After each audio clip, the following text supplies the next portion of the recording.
Ang Devil Emperor. Credit to the author. 486 hanggang 76. Ang mga pangalan po na nandito ay galing sa mga name generator. Kung meron man pagkakatulad sa mga pangalan ng tao o lugar at pangyayari, ito ay tunay na hindi sinasadya. Baliw na batang yan, puputulan kita mula tangkay hanggang popa. Sigaw ni Elder lang, pero pinigilan siya ni Elder Ho. Jackal, sugatan ka. Hayaan mong ako ang bahala. Sumabog sa kapangyarihan si Elder Ho, na babalot ng imahe ng tigre. Ang kanyang malakas at kahangahangang pangangatawan ay nagpahirap kahit sa sugatang si Ethan na huminga. Hindi kayang itulak ang ikatlong patong ng ethereal stage. Ramdam ko ito kahit mula sa likuran ni Elder Lee. Nanigas si Jigo, matigas ang mukha ngunit namumula ang mga mata, tipikal na panatiko sa pakikipaglaban. Hahaha, sakto sa oras.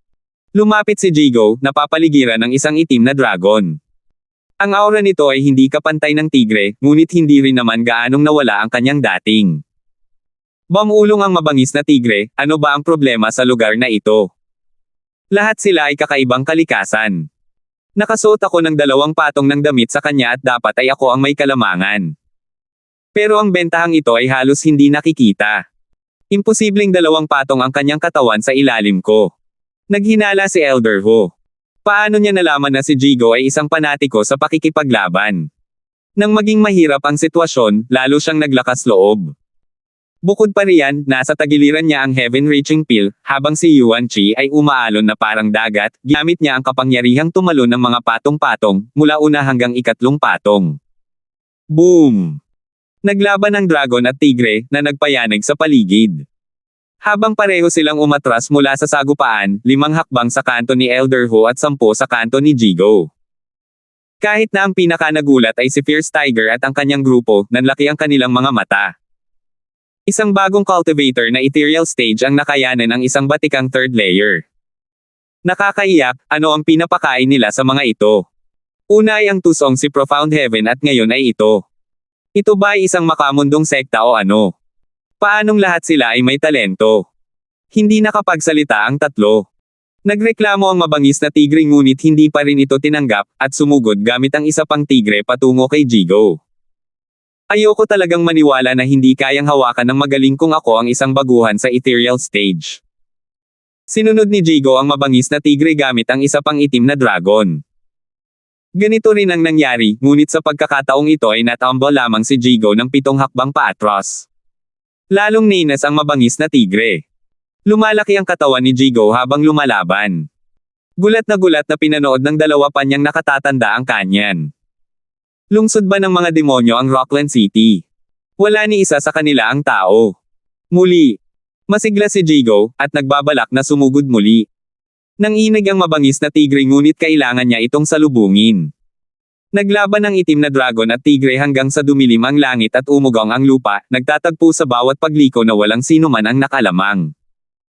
Napuno ng mga alon ng kaluluwa ang kalangitan, dahilan para magreklamo maging ang jackal at ang malaswang ahas. Hindi ba't sinasabi nilang walang eksperto sa ethereal stage sa Titans? Pumunta kami rito para mamasyal, pinapatay ang kalaban kaliwat kanan. Ngunit isang cultivator ng ethereal stage ang dumating para labanan ang Fierce Tiger, at tumayo nga siya. Sinabi ng intelligence na maliit lang ang Titans. Hintayin mo na lang na makuha ko sila. Mabuti na lang at hindi naman tuluyang magulo ang sitwasyon dahil mas marami silang nalalabi. Inikot ni Jackal ang kanyang mapanlinlang na mga mata kay Ethan, hihihi, sugatang anak, nawala mo ang iyong kalasag. Magpakabuti ka at mamatay ka. Nagpadala ang Jackal ng bughaw at umuungal na hangin na may nakalantad na mga pangil at baba. Hindi na nakagalaw si Ethan dahil sa kawalan ng lakas, kung wala man. Walang paraan para tumulong si Jigo, kahit noong nakikipagbuno siya sa mabangis na tigre. Noon sumigaw ang isang mag-asawa, nagsasama ang apoy at tubig, sining ng buhay at kamatayan. Hu! Isang puti at nakasisilaw na sinag ang sumikat sa mga ulap, tinakbo ang atake ni Elder lang at hinabol siya. Nagtanggol ang matanda gamit ang kanyang kamay. Ngunit ang puting sinag ay isang pagsasanib ng nagliliyab na init at nagyayelong tubig na naging isang hindi mapigil ang puwersa, na nagdudulot ng sakit sa kaibuturan ng kanyang kaluluwa. Napapikit siya at ang sinag ay nagkalat at naging maliliit na butil, ngunit ang kanyang mukha ay nagpalipat-lipat sa pagitan ng nagliliyab na init at nagyayelong lamig, habang nanginginig ng tuluyan. Jackal, ayos ka lang ba? Sigaw ng malaswang ahas. Nagngalit si Elder lang, pinagpag ang yelo at nakapapasong init, ngunit hindi ang nakamamatay na sakit ng ulo. Natagpuan niya ang 2 taong nagtatanggol kay Ethan, ang makapangyarihang mag-asawa, sina Johan at Jillian. Sus Mariosep, kakaiba ang lugar na ito. Paano ako masasaktan ng 2 peak radiant stage expert? Napasinghap, sabi ni Elder lang, malapit na sila sa ethereal stage, pero hindi pa nila naibibigay ang kanilang soul form at hindi pa nila kayang gamitin ang soul destruction. Ang ataking iyon ay isa lamang peking atake ng ethereal stage. Pupunasan ko ang sahig gamit ang mga walang kwentang hanggal na ito. Teka lang. Tawag ng malaswang ahas, habang ang kanyang mapanglo na mga mata ay nakatingin sa magandang anyo ni Jillian at lumulunok, iwan mo na sa akin ang 2, lalo na ang babae, hihihi. Alam ni Jackal na nagdulot na ng hindi magandang epekto ang kanyang libangan kaya tumango siya. Nakita ni Johan na hinahabol niya ang kanyang matandang babae na may mapanglo na mga matang iyon kaya't sumigaw siya, Bidi, sabay-sabay nating patayin ang matandang ulilang iyon. Hay. Bakit? Nagseselos ka ba?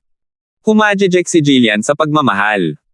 Parang magbuga ng apoy si Johan sa galit. Paalala ni Ethan, Elder Quill, Ate Baker, nasa 2 antas sila ng ethereal stage. Magiging mahirap ito kahit magkasama kayo. Stuart Kindstone, nakuha namin ito. Ngumuso si Johan. Ngumiti si Jillian, ganoon lang talaga kaagresibo ang matandang torpe ko. Kahit ako hindi ko siya mapipigilan. Sumulyap si Ethan kay malaswang ahas, Sister Baker, pakisuyo naman. Sandali na natigilan si Jillian Baker at tumango sa mensahe nito bago hinabol si Johan.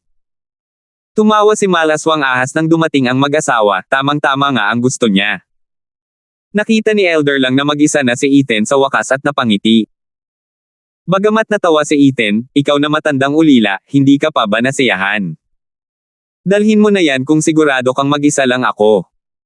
3 beses ka nang nasaktan, kaya tingnan natin kung ilang tama ang kayang tanggapin ng isang second layer ng ethereal stage expert. Kumunat ang noo ni Jackal.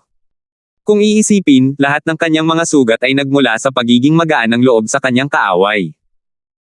Una sa kamay ni Ethan, pangalawa sa pagsadyap ni Jigo sa bata at paghagupit sa kanya palayo, at pangatlo sa makapangyarihang mag-asawa.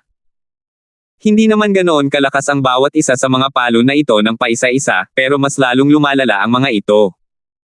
Maaga o huli, dahil sa dami ng palo na iyon, mapipinsala ang kaluluwa niya kaya mapanganib ito. Hindi sana ito nangyari kung lahat sila ay lumapit sa kanya mula sa harapan at bukas ang pinto. Kinailangan ko lang maging pabaya. Sinuri ni Jackal ang kanyang paligid, nagpapakita ng lubos na pag-iingat na huwag nang malinlang pa ng anumang kalaban. Ngumiti si Ethan, at naisip na ang lahat, sabihin mo, sino sa tingin mo ang mananalo, ang panig ko o ang sa iyo? Mukhang matapang ang bago mong ethereal stage cultivator, pero wala siyang paraan para makalaban si Fierce Tiger sa 2 layer. Sandali na lang. Para naman sa 2 pa, nasa tugatog lang sila ng radiant stage. Maaari silang umatake gamit ang ethereal stage power kapag nagsama-sama, pero hindi nila kayang maabot ang pamantayan ng 2 layer ni Obscene Snake. Nanunuya si Jackal. Tumango si Ethan, madali lang naman yan. Halos hindi na ako makapaghintay at hinihintay mo pa ang resulta nila. Kapag naasikaso mo na sila sa tagiliran mo, madali lang siguro kung makukuha mo ako, di ba? Totoo. Masasabi kong nasa profound heaven stage pa lang ang bata at sugatan na, pero may katuturan naman. Hindi siya pupunta kahit saan. At kapag natapos na ang laban ng mga kaibigan niya, wala siyang magiging problema kung papatayin niya ang lalaking iyon, pahihirapan at dadalhin sa impyerno na tanging ang baluktot niyang pag-iisip lang ang makakaisip. Tumango si Jackal at nagkunwaring isang tunay na eksperto. Umiling si Tyson, siguro may kulang sa utak ni Elder lang kaya nanigas ulit siya. 487. Paano? Tanong ni Kaydan.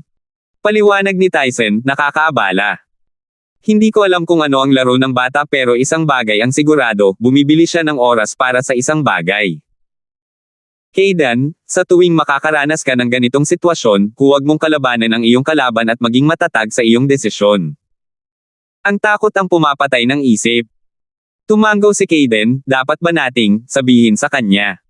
Hinding-hindi. Magkasabay na nag-usap sina Tyson at Titus at pagkatapos ay humagalpak ng tawa. Walang kaalam-alam ang iba sa biro sa loob. Sa kanilang nakita, nag-aalala ang commander at ang Imperial Tutor na baka mabunyag ni Kaidan ang totoo. Nagreklamo silang lahat sa matatandang Zoro. Sabi ni Titus, Kaidan, ano sa palagay mo ang mangyayari kung pupunta ka kay Elder lang at sasabihing hanggal siya? Gugulin ako hanggang sa maging pool. Naguguluhan na sabi ni Kaidan. Dagdag ni Titus, at iyan ang katotohanan. Ang mga matatanda ay makasarili, padalos-dalos, at mayabang. Ang pagpapaalala sa kanila na sila ay naloko na naman ay para na rin silang tinatawag na hanggal. Makikita nila ang liwanag, ngunit pagkatapos lamang nilang kunin ang iyong buhay. Gayunpaman, si Ethan ay isang mahusay magsalita, inihahanda si Elder lang sa ilang maiikling salita lamang upang atakihin ka kung susubukan mong sirain ang kanyang plano. Basang-basa sa pawi si Kaidan, at maraming beses na yumuko bilang pasasalamat. Sabi ni Tyson, ang tatlong ito ay masasamang tao. Maaaring sila ang ating mga katulong, ngunit dapat tayong lumayo sa kanila hanggat maaari. Mas mabuti kung mas masahol sila. Tingnan mo na lang si Ethan na nagpapahirap sa kanila sa bawat pagkakataon. Gusto ng ating dakilang commander na pabagsakin ni Ethan ang mga bastos na ito. Lahat sila ay nagpakita ng palihim ng ngiti, parang mga nasa unang hanay ng upuan sa isang magandang palabas. Sinuportahan pa nga nila si Ethan. Marshal Kindstone, huwag kang magtago, huwag mo man lang kaming respetohin. Sayawan mo sila, hihihi. Umiling si Taito sa kanilang tindig. Anyway, balik tayo sa laban, ang makapangyarihang mag-asawa laban kay Elder Shi ay nagaganap na. Naghawak-hawak ng mga palad sina Johan at Jillian habang ginagamit ang life and death art, at nakaipon sila ng isang napakalaking kapangyarihan sa pagitan nila. Hindi naman sa may pakialam si Elder Shi, naiinitin at naaabala sa katawan ni Jillian. Ikinukumpas pa niya ang kanyang mga kilay. Kumurap si Jillian bilang tugon. Nagalit si Johan at sa isang pag-ugoy ng kanyang braso, pinaputok niya ang soul power attack. Binabaluktot ng puting liwanag ang hangin habang tumatama ito sa dibdib ni Malaswang Ahas. Nakangiti pa rin si Elder, napapalibutan na ngayon ng mga imahe ng ahas na hinabi sa isang lambat. Paf! Paf! Tumigil sa paglalakad ang puting liwanag at naglaho ang lakas nito. Lumiit ito mula sa kapal na kapal ng mangkok hanggang sa maging kasing kapal ng sibat. Nakita ni Johan ang mga ahas na sinisipsip ang kanyang pagi. Hihihi! Mga hanggal na junior, ang peak radiant stage ay mga mundong mas mababa sa ethereal stage. Ginagamit ninyo ang soul power, habang ang ethereal stage ay kayang gamitin ang sarili nilang kaluluwa. Lampas ito sa inyong pangunawa. Sumuko kayo kung alam ninyo kung ano ang makakabuti para sa inyo. Tumawa si Malaswang Ahas at muling tumingin sa perpektong anyo ni Jillian, lalo ka na, aking gwapo, ayaw kitang patayin. Mas malaki ang maitutulong mo bilang aking disipulo. Ano ang masasabi mo? Ikaw na malditong matandang lalaki, kabit ko siya, kaya huwag mong sayangin ang hininga mo. Bulyo ni Johan. Ikinumpas ni Elder Shi ang isang sawa sa kanya. Pumulupot ito sa kanya, ibinoka ang bibig at dumura ng laway. Lumabo ang mga mata ni Johan, dahilan para matamlay siya. Nagsimulang lumipad ang kanyang isipan. Matandang codger. Sigaw ni Jillian. Humajejek ang maalay na ahas, mahal, maayos naman matandang lalaki mo. Pero dahil ang kaluluwa ko ay ang haring sawa, ngayong nalason na siya, mabubulok ang kaluluwa niya hanggang sa mamatay. Walang makakapagligtas sa kanya. Hindi. Natarante si Jillian. Itinuro ni Malaswang Ahas ang kanyang daliri sa kanya, maaari ko siyang palayain, oo naman, pero kailangan mong maging akin. Kaya ano ang masasabi mo sa pagpunta rito? Nakita ni Jillian si Johan sa mga kamay ng sawa at bumaantong hininga, saka lumapit sa kawawang maalay na ahas na iyon. Tumawa si Jackal, isang laban na ang napanalunan natin. Kapag natapos na ni Fierce Tiger ang matandang iyon, ako na ang bahala sa iyo. Ipapatikim ko sa iyo ang buhay sa impyerno, hahaha. Pinili ni Ethan na tumahimik, ang kanyang mga mata ay nakatuon kay Jillian. Halika, aking maganda, hay. Habang papalapit siya, hinayla siya ni malaswang ahas papalapit sa kanya. Pinilit ni Jillian na ipagalaw siya, ngunit wala siyang nagawa. Lumingalinga siya sa paligid, malumanay at nakapapawi ang boses, magdahan-dahan ka. Nasasaktan mo ako. Supot ng mga patay na buto, bitawan mo ang aking babae. Dapat sana'y nalasan na si Johan ang lason ng sawa. Tinignan siya ng malaswang ahas ng may panunuya, saka binalik ang tingin sa kanyang biktima, maganda ko, papayagan na kitang umalis pero huwag kang aalis kahit saan. Saan ako pupunta, lagi kitang sasamahan, hahaha, humajejek na sabi ni Jillian. Binitawan siya ni malaswang ahas at nanlamig ang mga mata ni Jillian, hinaampas ang kanyang dibdib. Madaling hinawakan ni Obscene Snake ang kanyang palad, mas hinigpitin ang pagkakahawak kay Jillian, hahaha, alam ko nang maangas ka. Gusto kita. Maraming maangas na babae ang gustong pumatay sa akin o magpakamatay, pero lahat sila ay napunta sa mga kamay ko. Hindi ka naiiba. Mapunta ka sa impyerno. Sigaw ni Jillian. Lalo lang natuwa si Obscene Snake dahil doon, gwapo ko, habang tumataas ang galit mo, lalo mo akong napapahanga.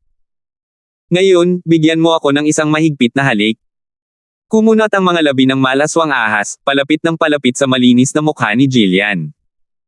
Tumigil ka, torpe. Sigaw ni Johan, nakakulong pa rin. Dumamping nga ang mga labi ng malaswang ahas sa isang mukha, ngunit nang tingnan niya ang mukhang iyon, labis siyang natakot sa nakita. Anong ginagawa mo rito?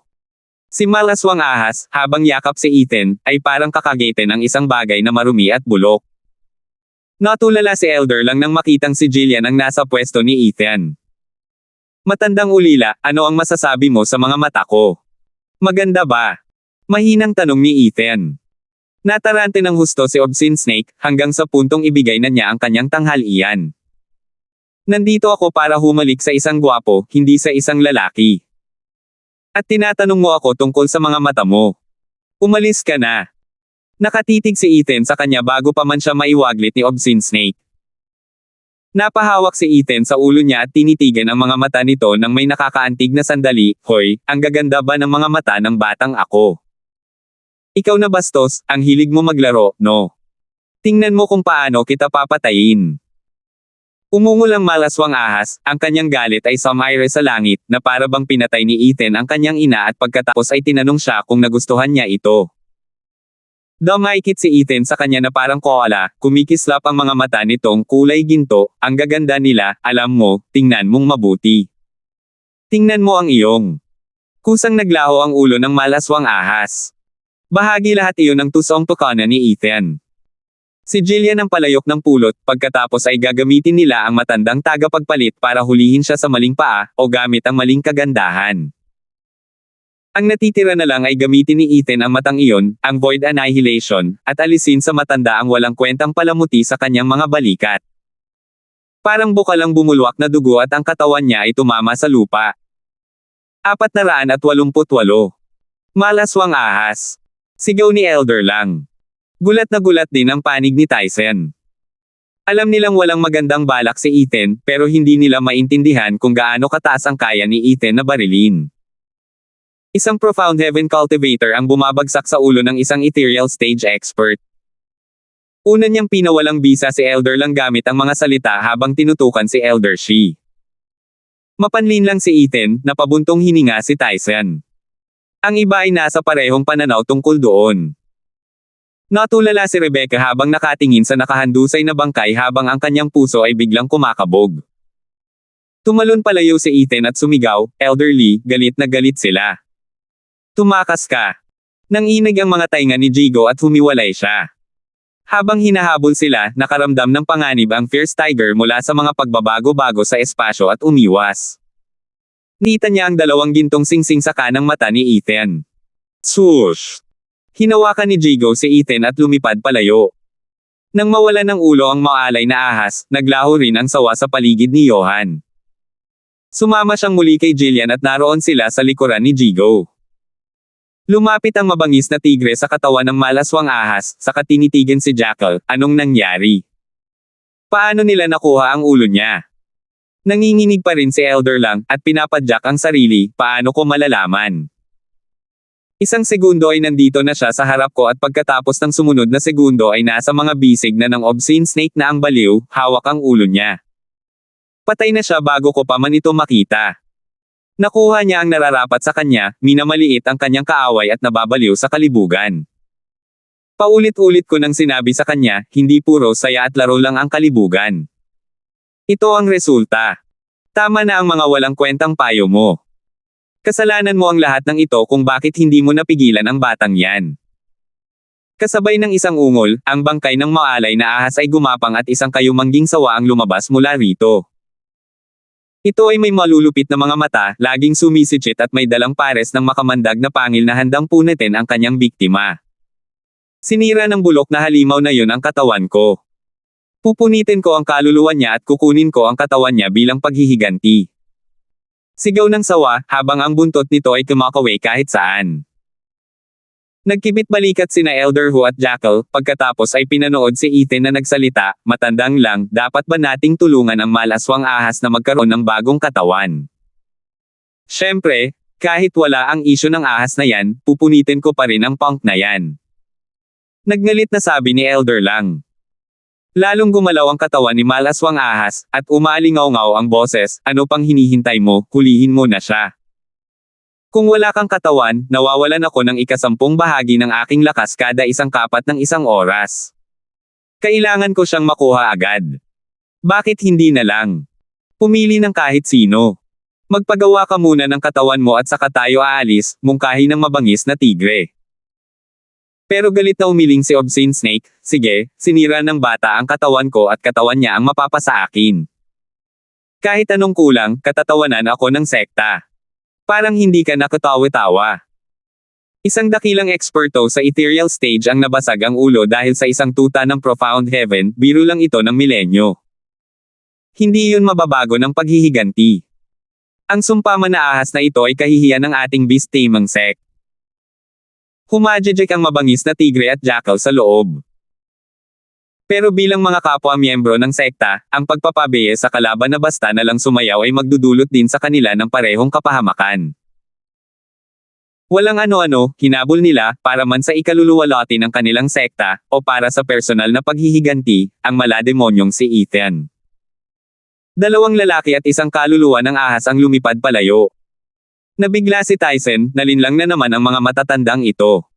Isa itong pangakit. Sa mga kilos ni Ethan, malinaw na pinagplanuhan ito. Mula pa sa simula ay tinarget na niya ang ating mga alas, inilalayo sila sa sitwasyon bago pa man hayaang lumaban ang mga hukbo. Pero mas mahina sila sa bagay na iyan. Sabi ni Kaidan.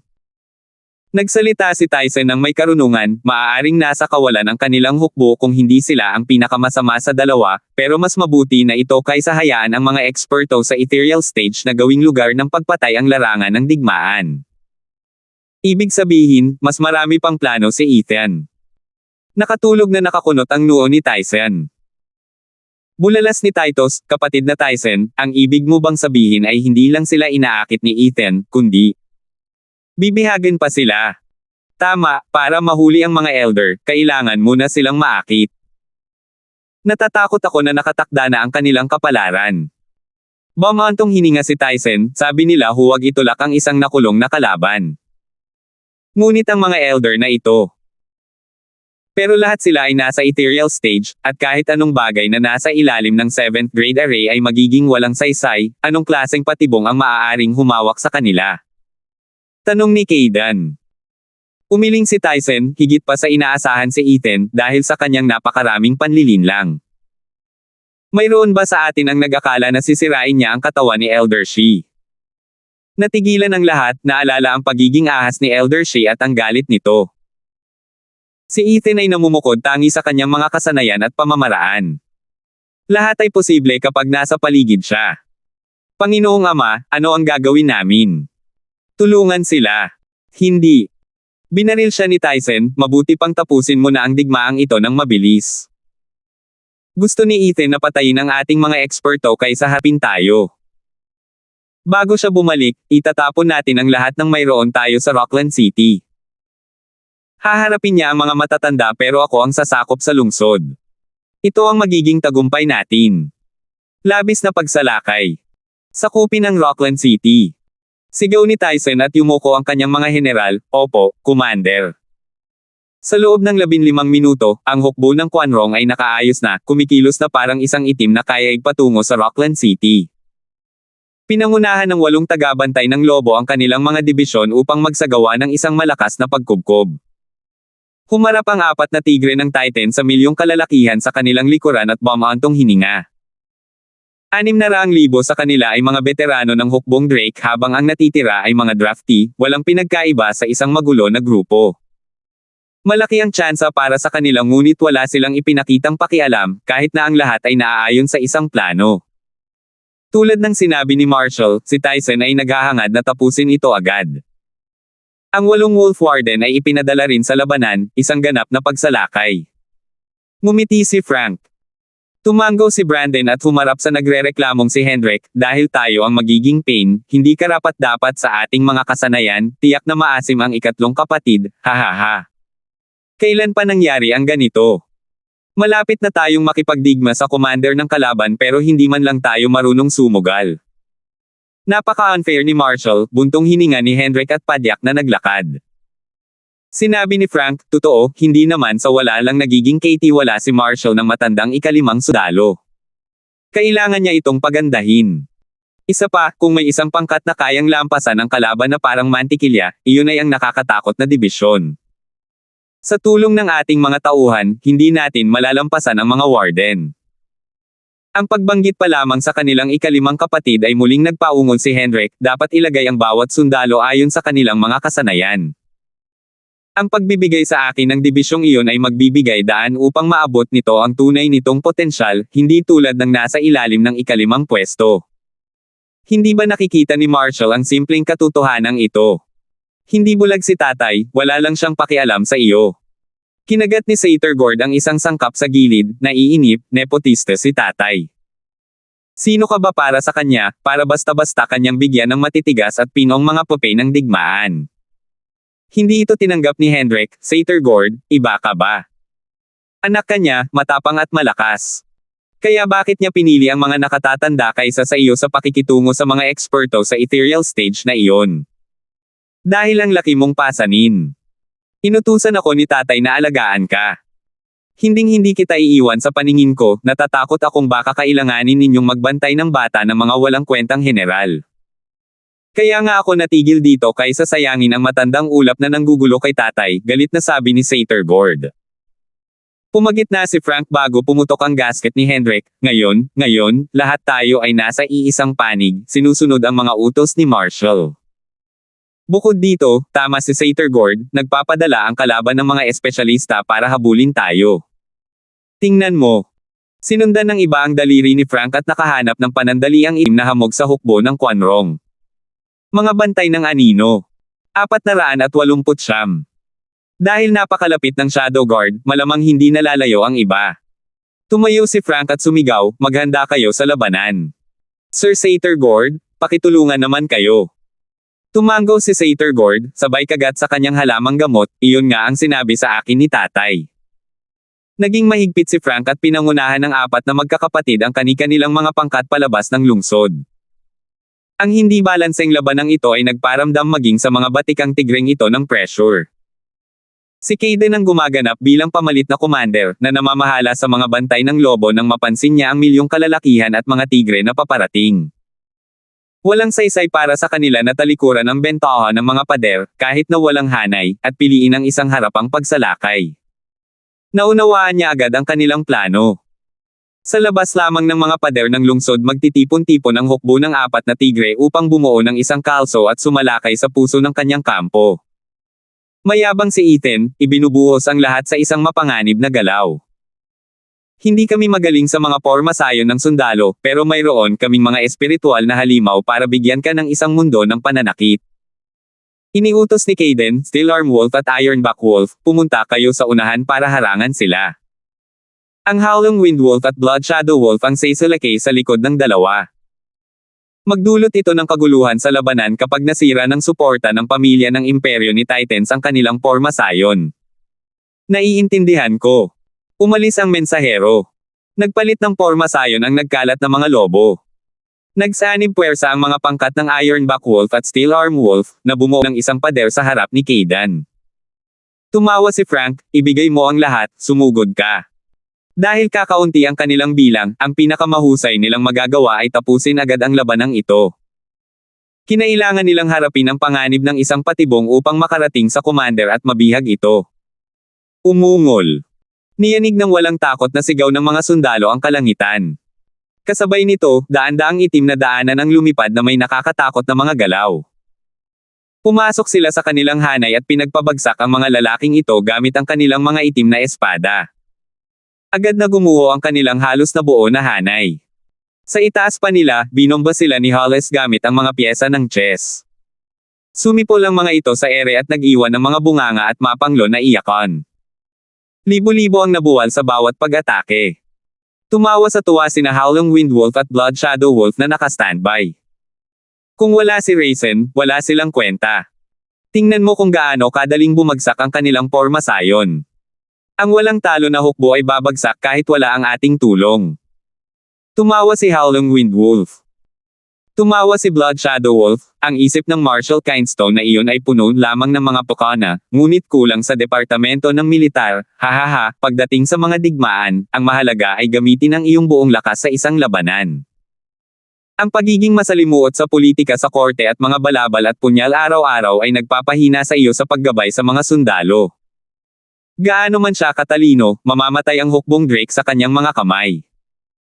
Tanging si Kaidan lamang ang nakakaalam kung gaano kasalimuot ang pag-iisip ni Ethan, kaya naman pakiramdam niya ay napakadali lang ng lahat dito, kakaiba, ganito ba kaina ang hukbong Drake? Hindi sila kapantay ng mga karaniwang sundalong Quanrong. Kasabay ng isang umaalingaw-ngaw na sigaw, isang pulang kislap ang damapo sa larangan ng digmaan, isang 7 taong gulang na bata. Nanginig ang buong katawan ni Hollis at nabitawan pa ang mga inihandang piraso niya. Matandang lalaki, kaysa maglaro ng chess buong araw sa kabisera, narito ka ba para makipaglaban? Nagningning si Satyr-Gord ng pula habang sumusuntok sa langit. Nabaluktot ang espasyo. Naramdaman ni Hollis na lumabo ang kanyang paningin habang ang walang humpay na puwersa ay humampa sa kanya. Wala man lang oras si Hollis para sumilip. Ang tanging nagawa niya ay ilabas ang kanyang Yuan Chi. Boom! Ang malakas na pagsabog ay nagpatulo ng dugo kay Hollis, magulo ang kanyang damit habang siya ay mabilis na lumilipad sa ere, nagdurugo sa bawat pulgada ng kanyang katawan. Ang suntok ng Invincible Scamp na si Satyr-Gord ay parang suntok ng isang halimaw. Kahit ang Monochrome Chess Sage ay hindi nakatanggap ng kahit isang tama. Sumanghal at ngumiti si Satyr-Gord, sabay lingon sa mga tanod anino. Gamit ang kanyang kakaibang bilis, sinuntok niya ang bawat isa sa kanila hanggang sa maging pulpol, kahit na hindi sila eksaktong tao. Ang lakas ng cute na kamaong iyon ay labis na nagpabaluktot sa espasyo kaya hindi na niya kailangan ng soul power para matapos ang trabaho. At ngayong si Volton Kunpong na ang kanyang gabay, ginamit niya ang katawa-tawang lakas na iyon sa abot ng kanyang makakaya. Walang pagkakataon ng mga Shadow Guard.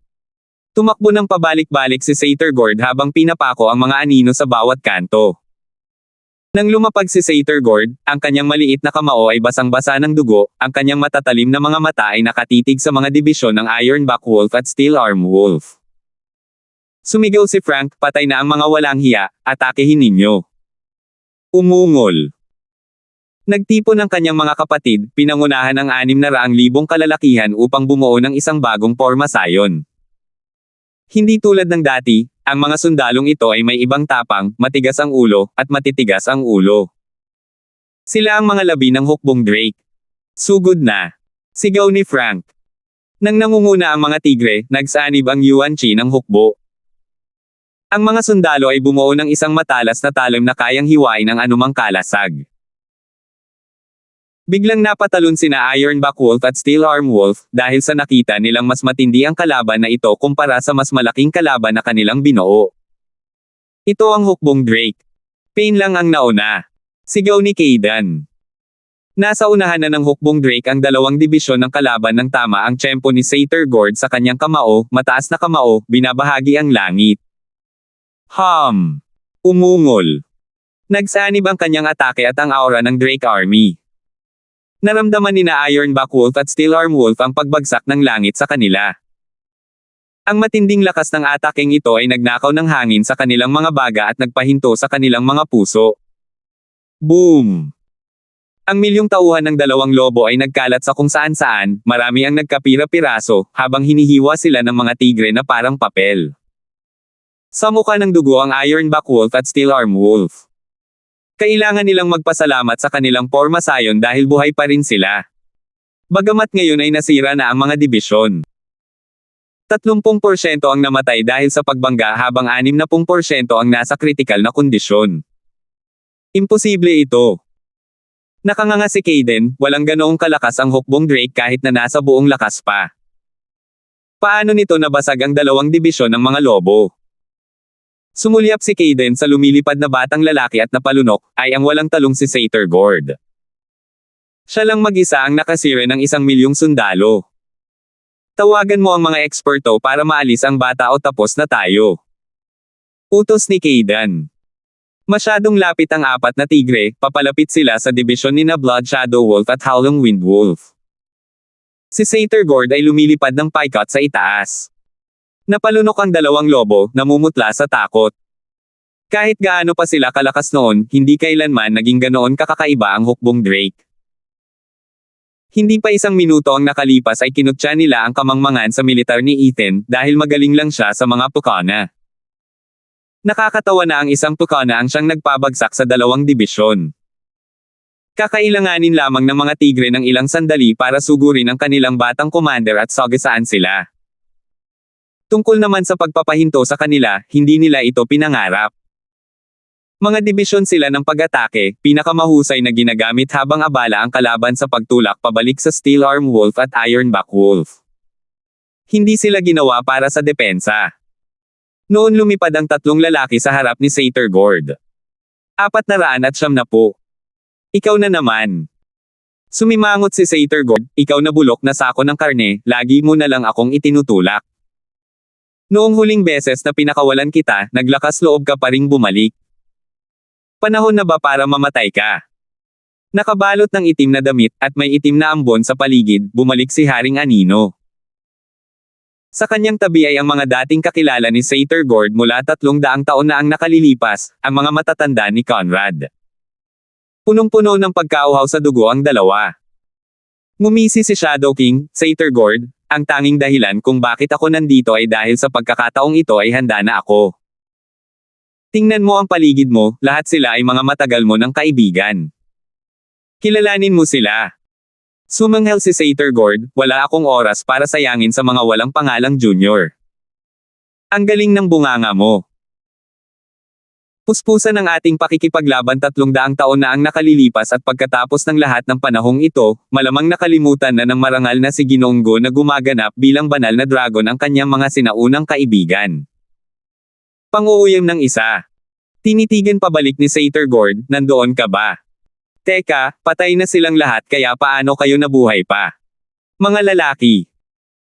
Mas lalong nag-alab ang galit ni Shadow King, dahil nakalimutan mo na, hayaan mong sariwain ko ang iyong alaala. Ang dalawang ito ay nakipaglaban kasama ko noon at nagpanggap na patay kapag tamang panahon na. Bakit pa kayo magkakaroon ng lakas ng loob na maglakad-lakad kung saan-saan? Ang galit ni Shadow King ay tumama sa dalawang pantas na ito. Nahihiya ang dalawa, bamantong hininga, Haring Anino, hindi pa nabuo ang aming pangkat na binubuo ng 3. Kung pupunta kami roon, makakasama lang sa amin ang lahat. Kaya napagpasyahan naming maglaan ng oras para sanayin ang aming pagtutulungan para sa susunod na pagkakataong makalaban namin si Satyr Gord. Kaya nga nagpanggap kaming patay. Tumakas ka, pero paano ako? Nakatitig na tanong ni Shadow King. Bamantong hininga si Heaven Sage, Haring Anino, palagi kang tapat at tapat. Hindi ka kailanman sasang-ayon sa aming plano o lalabanan man lang ang aming pagtatangka. Kaya nga wala kaming sinabi. Iniwan mo akong parang patay na patay. Nagngalit ang mga ngipin ni Shadow King, dahil akala ko patay ka na kaya ko isinugol ang lahat para tanggapin ang 10 suntok ni Satyr Gord. Ito ang dahilan kung bakit ako nagkaroon ng mga nakakatakot na kalokohang ito. Hindi ba't pareho tayo? Pagkatapos ng labanan, sinira ni Satyr Gord ang ugat ng ating espiritu, winasak ang ating mga pag-asa para sa ethereal stage at tinatakan ang ating buhay. Ang maaari lamang nating gawin ay ang ating mga miserableng pag-iral na parang mga paylay na balat. Paano't mas malala pa yan kaysa sa akin? Tao ka pa rin. Bilang isang espiritong puppet, natigil ako sa iisang lugar, magpakailanman. Kailangan ko pang kumain ng mga kaluluwa para mabuhay dahil lang sa pagsigaw ko ng malakas. Hindi ako tao o anino, kundi isang kasuklam-suklam na bagay. Hinahalukay ni na Shadow King at ng mga pantas ang sinaunang kasaysayan, at anumang dala nitong bagahe.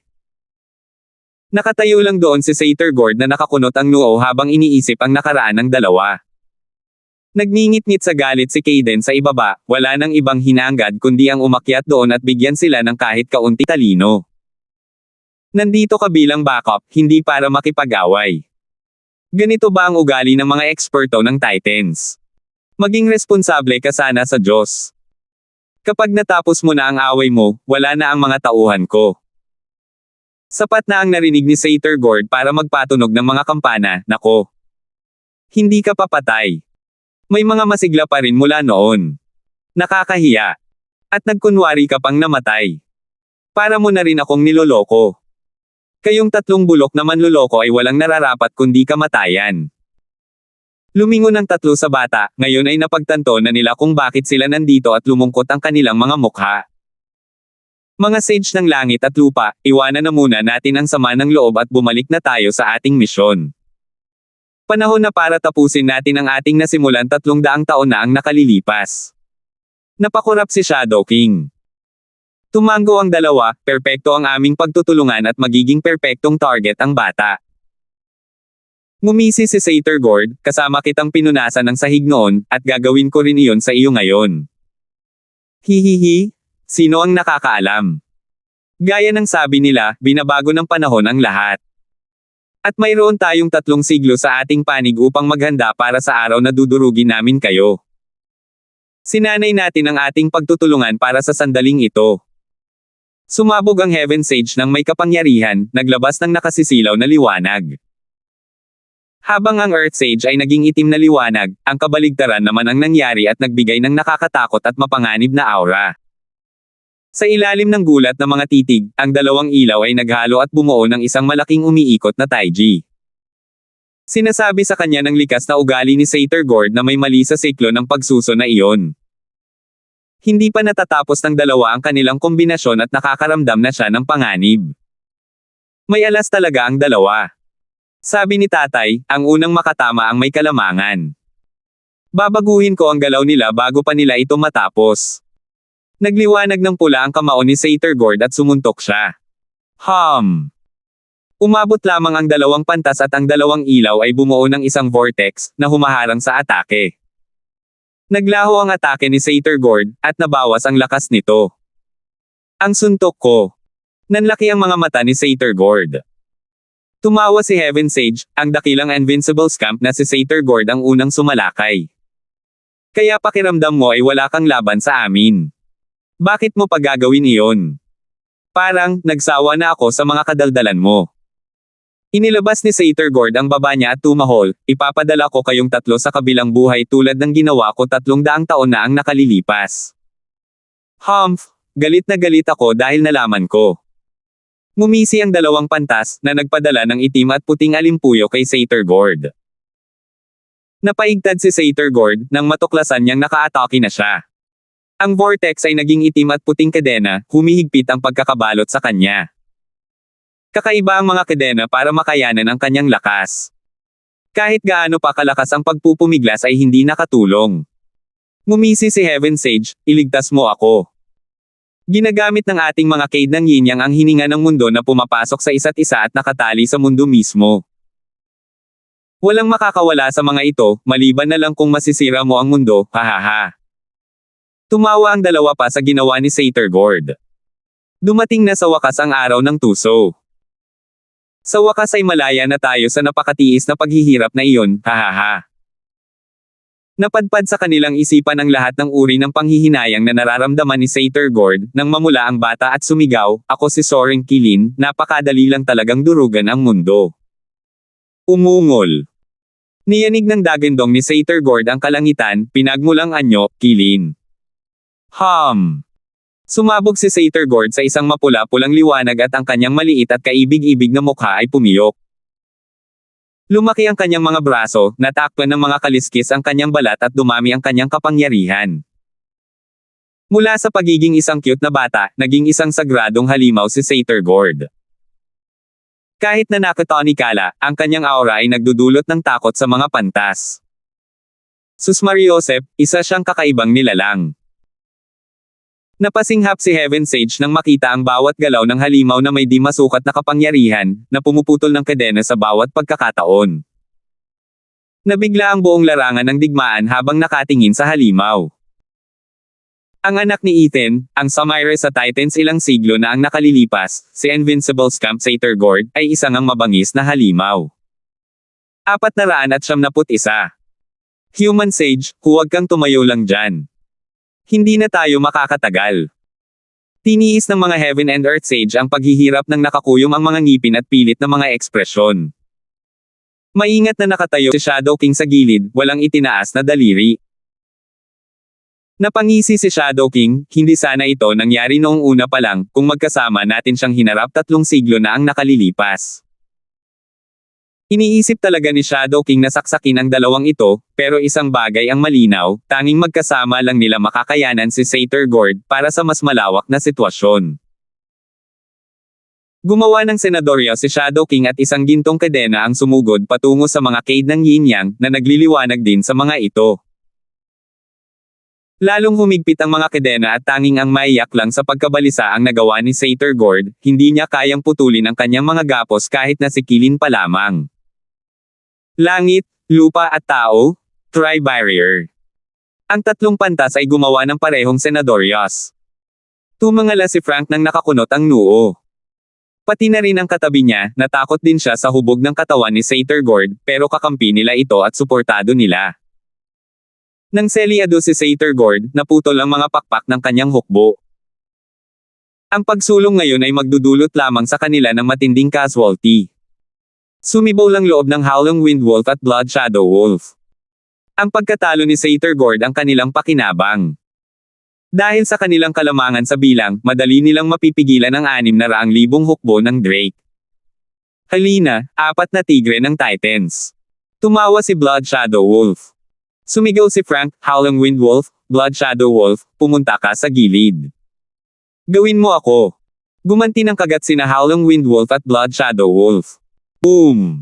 Nagsagupaan ang dalawang hukbo, ngunit dahil sa kanilang mga buff, natalo ang pagsulong ng hukbong Drake. Bagamat hindi tuluyang tumigil. Ang kanilang porma sayon ay nagbigay sa kanila ng sapat na lakas upang sumulong laban sa mabangis na kalaban. Ang kaaway ay umatras ng paunti-unti, at halos gumuho na. Namangha ang mga lobo kung paano kalahati lamang ng hukbo ng Drake ang kayang gumamit ng ganoon kalaking kapangyarihan na kayang itaboy ang kanilang milyong tauhan pabalik. Malapit na silang gumuho at bigyan sila ng malinaw na daan para sa pinuno. Noon umalangaw-ngaw ang isang malakas na sigaw. Pinanood ni Frank ang kalangitan na napupuno ng libu-libong gininto ang palaso, na bumabagsak na parang ulan.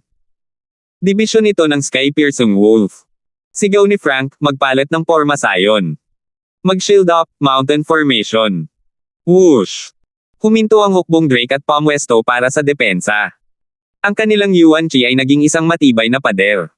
Sakto sa oras para salubungin ang ulan ng mga palaso na tumutunog sa kanilang mga kalasag. Tumaas ang moral ni na Howling Wind Wolf at Blood Shadow Wolf. Napapanahon ang pagtulong ni Rendin. Mga banal na mamamana, humanda kayo sa isa na namang salpukan. Utos ni Rendin at binuksan ng kanyang mga tauhan ang mga pintuan.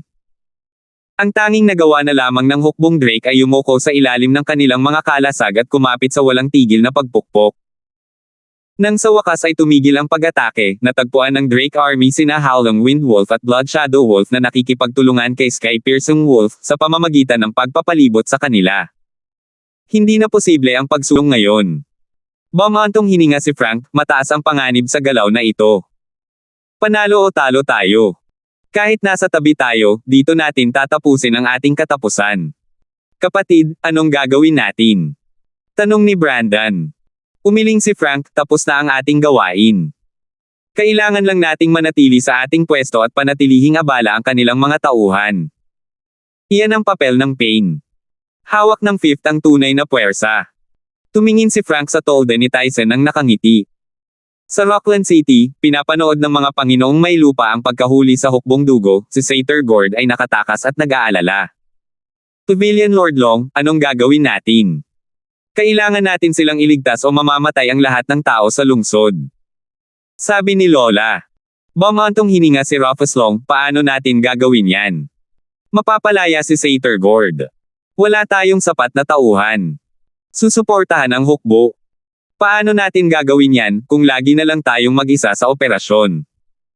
May ipit tayo roon kasama nila. Ang magagawa na lang natin ay hintayin si Ethan. Bumantong hininga ang iba. Umiling si Renden, naisip ba natin na darating ang araw na tayo, ang mga makapangyarihang pinuno ng 7 bahay na may walang hanggang prestihiyo, ay mawawala ng kapangyarihan. Tayo ay nababawasan na lamang ng halaga bilang mga manunood sa laban ng magpapasya sa ating kapalaran. Hahaha, ngayon nakikita ko na kung gaano talaga kaina ang mga Panginoon ng bahay. Sumangayon naman ang iba sa kanyang saloobin kasabay ng isang pilit na tawa. Sa panig ni Jigo, ang mga matatanda ay nagtatakbuhan para sa kanilang buhay. Stuart Kindstone, mukhang hindi nila ito pinaniniwalaan. Siguro wala silang pakialam sa atin at ngayon ay pinapatay na nila ang Rockland City. Hindi. Determinado si Ethan, nasira ko ang mitsuit niya at siguradong galit na ang lalaki. Ang dalawa pa ay makakasama niya para sa kapakanan ng pagpapakita, para mailigtas ang kanilang pangalan. Masyado silang tiwala sa kanilang ethereal stage power, iniisip sa kanilang kapal ng ulo na ang paghihiganti ay hindi na magiging mas madali. Hindi sila kailanman gagamit ng mga pukana para hilahin tayo palabas sa pamamagitan ng pag-atake sa Rockland City. Napakahirap kapag hindi naman nila kailangan. Nagreklamo si Johan, Stuart Kindstone, sa susunod kung may maisip kang baluktot na panlilin lang tulad ng honey trap, pwede mo bang huwag nang isali ang bidi ko? Hahaha, sa tingin mo ba gusto kong gawin yun? Biktima siya ng mga pangyayari. Sabi ni Ethan, ang plano ay ilayo ang mga eksperto sa pamamagitan ng pang-aasar sa kanila at bigyan ng kaunting espasyo ang 4 na tigre ng Titans. Kung paano natin gagawin iyon, lahat ay nakasalalay sa kalaban. Hindi ko kasalanan na may dumating na isang Maniokis, hinalikan pa ako gamit ang malaswang bibig niya. Kaya bakit ka nagalit ng ganito? Walang gumalaw sa bidi mo. Sa katunayan, ako ang biktima rito. Tumawa naman ang iba. Yumuko si Johan, maraming salamat, Stuart Kindstone, sa pagliligtas sa aking alipin. Ganito ang ginagawa ng mga kasamahan mo sa team. Huwag mo nang pakialaman yan, Elder Quill, hahaha, tinabig siya ni Ethan. Isang sigaw ang narinig mula sa likuran nila, ikaw na bulok na asong babae, huwag kang gagalaw kahit isang kalamnan. Babalatan kita ng buhay, susunugin ang kaluluwa mo, at kukunin ko ang supot ng karneng iyan. Paglingon nila, nakita nila ang 2 lalaki at isang sawa na paparating ng napakabilis. Lumingon si Jigo kay Ethan. Tumingin ang kaitiwala sa ibaba at itinuro ang isang lambak, doon tayo lalapag, elderly. May naghihintay sa atin. Oo naman. Tumanggaw si Jigo at lumipad kasama ang mag-asawa sa likuran niya. Dumaong silang 4 sa kaakit-akit na tanawing ito, na napapalibutan ng mga bundok sa lahat ng panig. Ang nakalulugod na tunog ng batis at ang mga hayop sa kagubatan ang siyang dahilan kung bakit ito parang paraiso. Lumapag din ang 3 eksperto sa ethereal stage. Sumanghel si Obscene Snake, isang cultivator ng ethereal stage, ilang eksperto sa radiant stage, at isang maliit na cultivator ng profound heaven ang nag-iisip na tumakas mula sa atin. Sige, pag-isipan mo ulit. Sino ba nagsabing tatakbo tayo? Akala mo ba natatakot tayo, yun lang yun. Napangisi si Ethan gamit ang nakakainis na tono, naalala lang namin na may mga nauna kaming engagement at kinailangan naming bisitahin ang ilang kaibigan. Anong gagawin mo para sumama sa amin? Hay, tumigil ka nga. Magsalita ka ng kalokohan hanggat gusto mo, pero sa huli, babalatan kita ng balat at susuotin na parang suit. Umatras ka ng kaunti. Pinutol siya ni Ethan at ngumisi, akala ko ang puting bigot lang ang mabagal, pero ngayon parang hindi ka naman ganoon katalino. Ano kaya ang magiging itsura mo kung isusuot mo ako ng walang balat? Hindi ko naisip yun, di ba? Nako. Nagliyab sa galit ang sawa, tila naligaw kung saan-saan. Mga pang-iinsulto lang ang sinasabi niya, hindi iniintindi ang mga contradiction. Ano kaya ang gagawin ko sa isang balat na katawan? 472. Hawak ang kanyang ulo, ang mabangis na mga mata ni Elder Hu ay nakatitig ng masama sa malaswang ahas, nandito ka ba para patayin siya o para makipag-usap sa kanya? Anong ginagawa mo at natatakpan mo ang dila mo ng kalokohan? Dinadaya mo ang talino ng buong sekta natin. Sigaw ni Elder Hu sa malaswang ahas at jackal. Buntong hininga lang ang natanggap niya mula sa mga ito, habang ang galit na tingin ay nakatuon kay Ethan. Kasalanan ng lahat ng kalokohang ito kung bakit sila nagtapos ng ganito. Isa sa kawawang kalagayan at ang isa naman ay walang katawan. Bukod sa kanilang reputasyon bilang isang ethereal stage expert, isa na naman ang inatake niya ngayon, ang kanilang mga utak. Umungol ang malaswang ahas, bulok na punk, babasagin ko ang balat mo, kukunin ang mga buto mo at pahihirapan kita hanggang sa magmakaawa ka sa kamatayan. Sumuko ka na ba sa pag-angkin sa akin? Ngumisi si Ethan. Sumipol-sipol sa galit ang buntot ng malaswang ahas, wala kang pakialam. Tandaan mo lang, gagawin kong impyerno ang buhay mo. Mabubuhay ka ng mahaba at masakit, hay. Umiling lang si Ethan, tanga. Nako, ang mga taong ito ba ang target? Isang matandang boses ang umalangaw-ngaw. Nagpalingga-lingga ang mga matatanda ngunit wala silang nakita. Gumapang ang takot sa kanilang mga puso dahil sa kung gaano sila kaina kumpara sa may-ari ng boses na ito. Marahil ay medyo hindi mapakali ang tatlo. Nalaro na naman ba tayo? Tayong mga magagaling na eksperto sa ethereal stage. Isang ekspertong pagtambang. Pero walang mas malakas sa atin ang Titans. Kahit ang kaso ni Jigo ay umabot ng 1,000 taon bago lumipas pero ngayon ay may isa pang ethereal stage expert na nagtatago. Napalunok ang tatlo, natalo ang kanilang sentido komon. Ngumisi si Ethan sa kanila, sabay hawak sa kanyang mga kamay, nagpapasalamat ako sa matanda sa kanyang suporta. Nandito na silang lahat, simulan na natin. Sige. Muling dumating ang matandang tinig. Mula sa buong paligid ng mga bundok, umikot ang kalawakan hanggang sa lumitaw ang 5 lumang damit na nakapalibot sa grupo. Bawat isa sa kanila ay may kapansanan. Isa na may atrefayong mga tainga, isa na bulag, isa na may putol na ilong at isa na may tali ang mga labi, kahit na lumalabas pa rin ang kanyang boses. Ang huli ay mukhang malusog, kung hindi papansinin ang iba pa niyang pailay na pandama. Wala man lang siyang dila, tanging ungol lang habang nagsasalita. Kasunod ng uso, ang 5 lalaki ay may tig-isang hindi napansing mga pandama, ngunit, sa kabila ng baluktot na loika, pakiramdam pa rin nila ay nawawala ang ibang mga lalaki. Kahit si Jigo ay bahagyang napanganga matapos makita ang nakakatakot na 5. Habang ang 3 matanda ay talagang natigilan, at napaatras pa sa takot.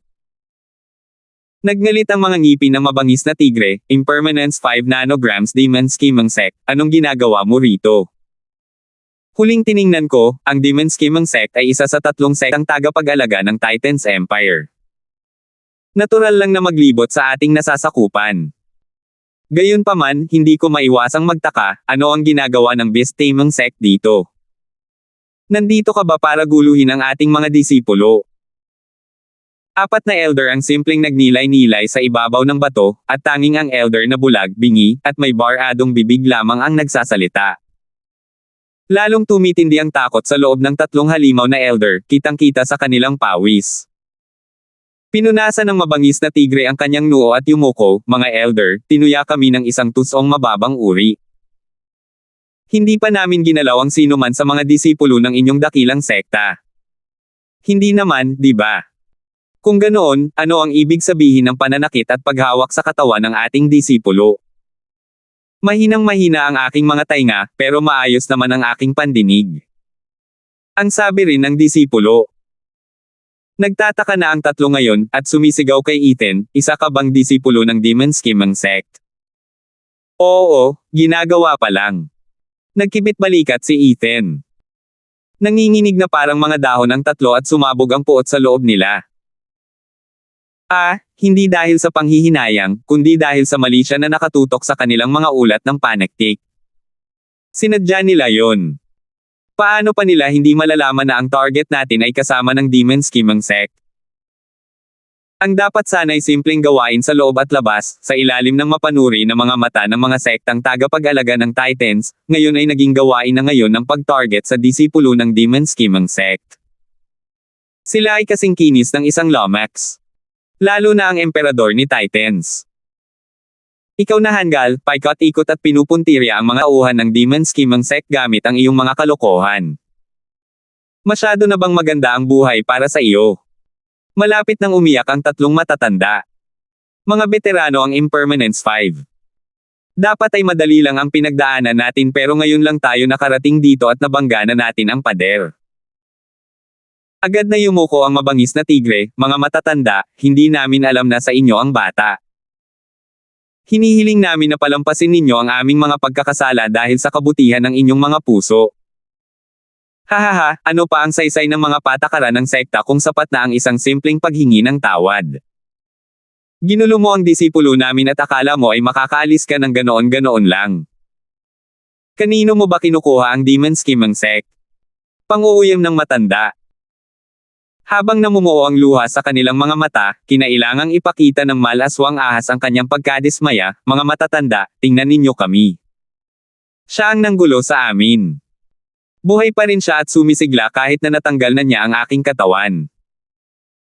Hahaha, isang batang profound heaven ang sumire sa katawan ng isang mahusay na ethereal stage expert.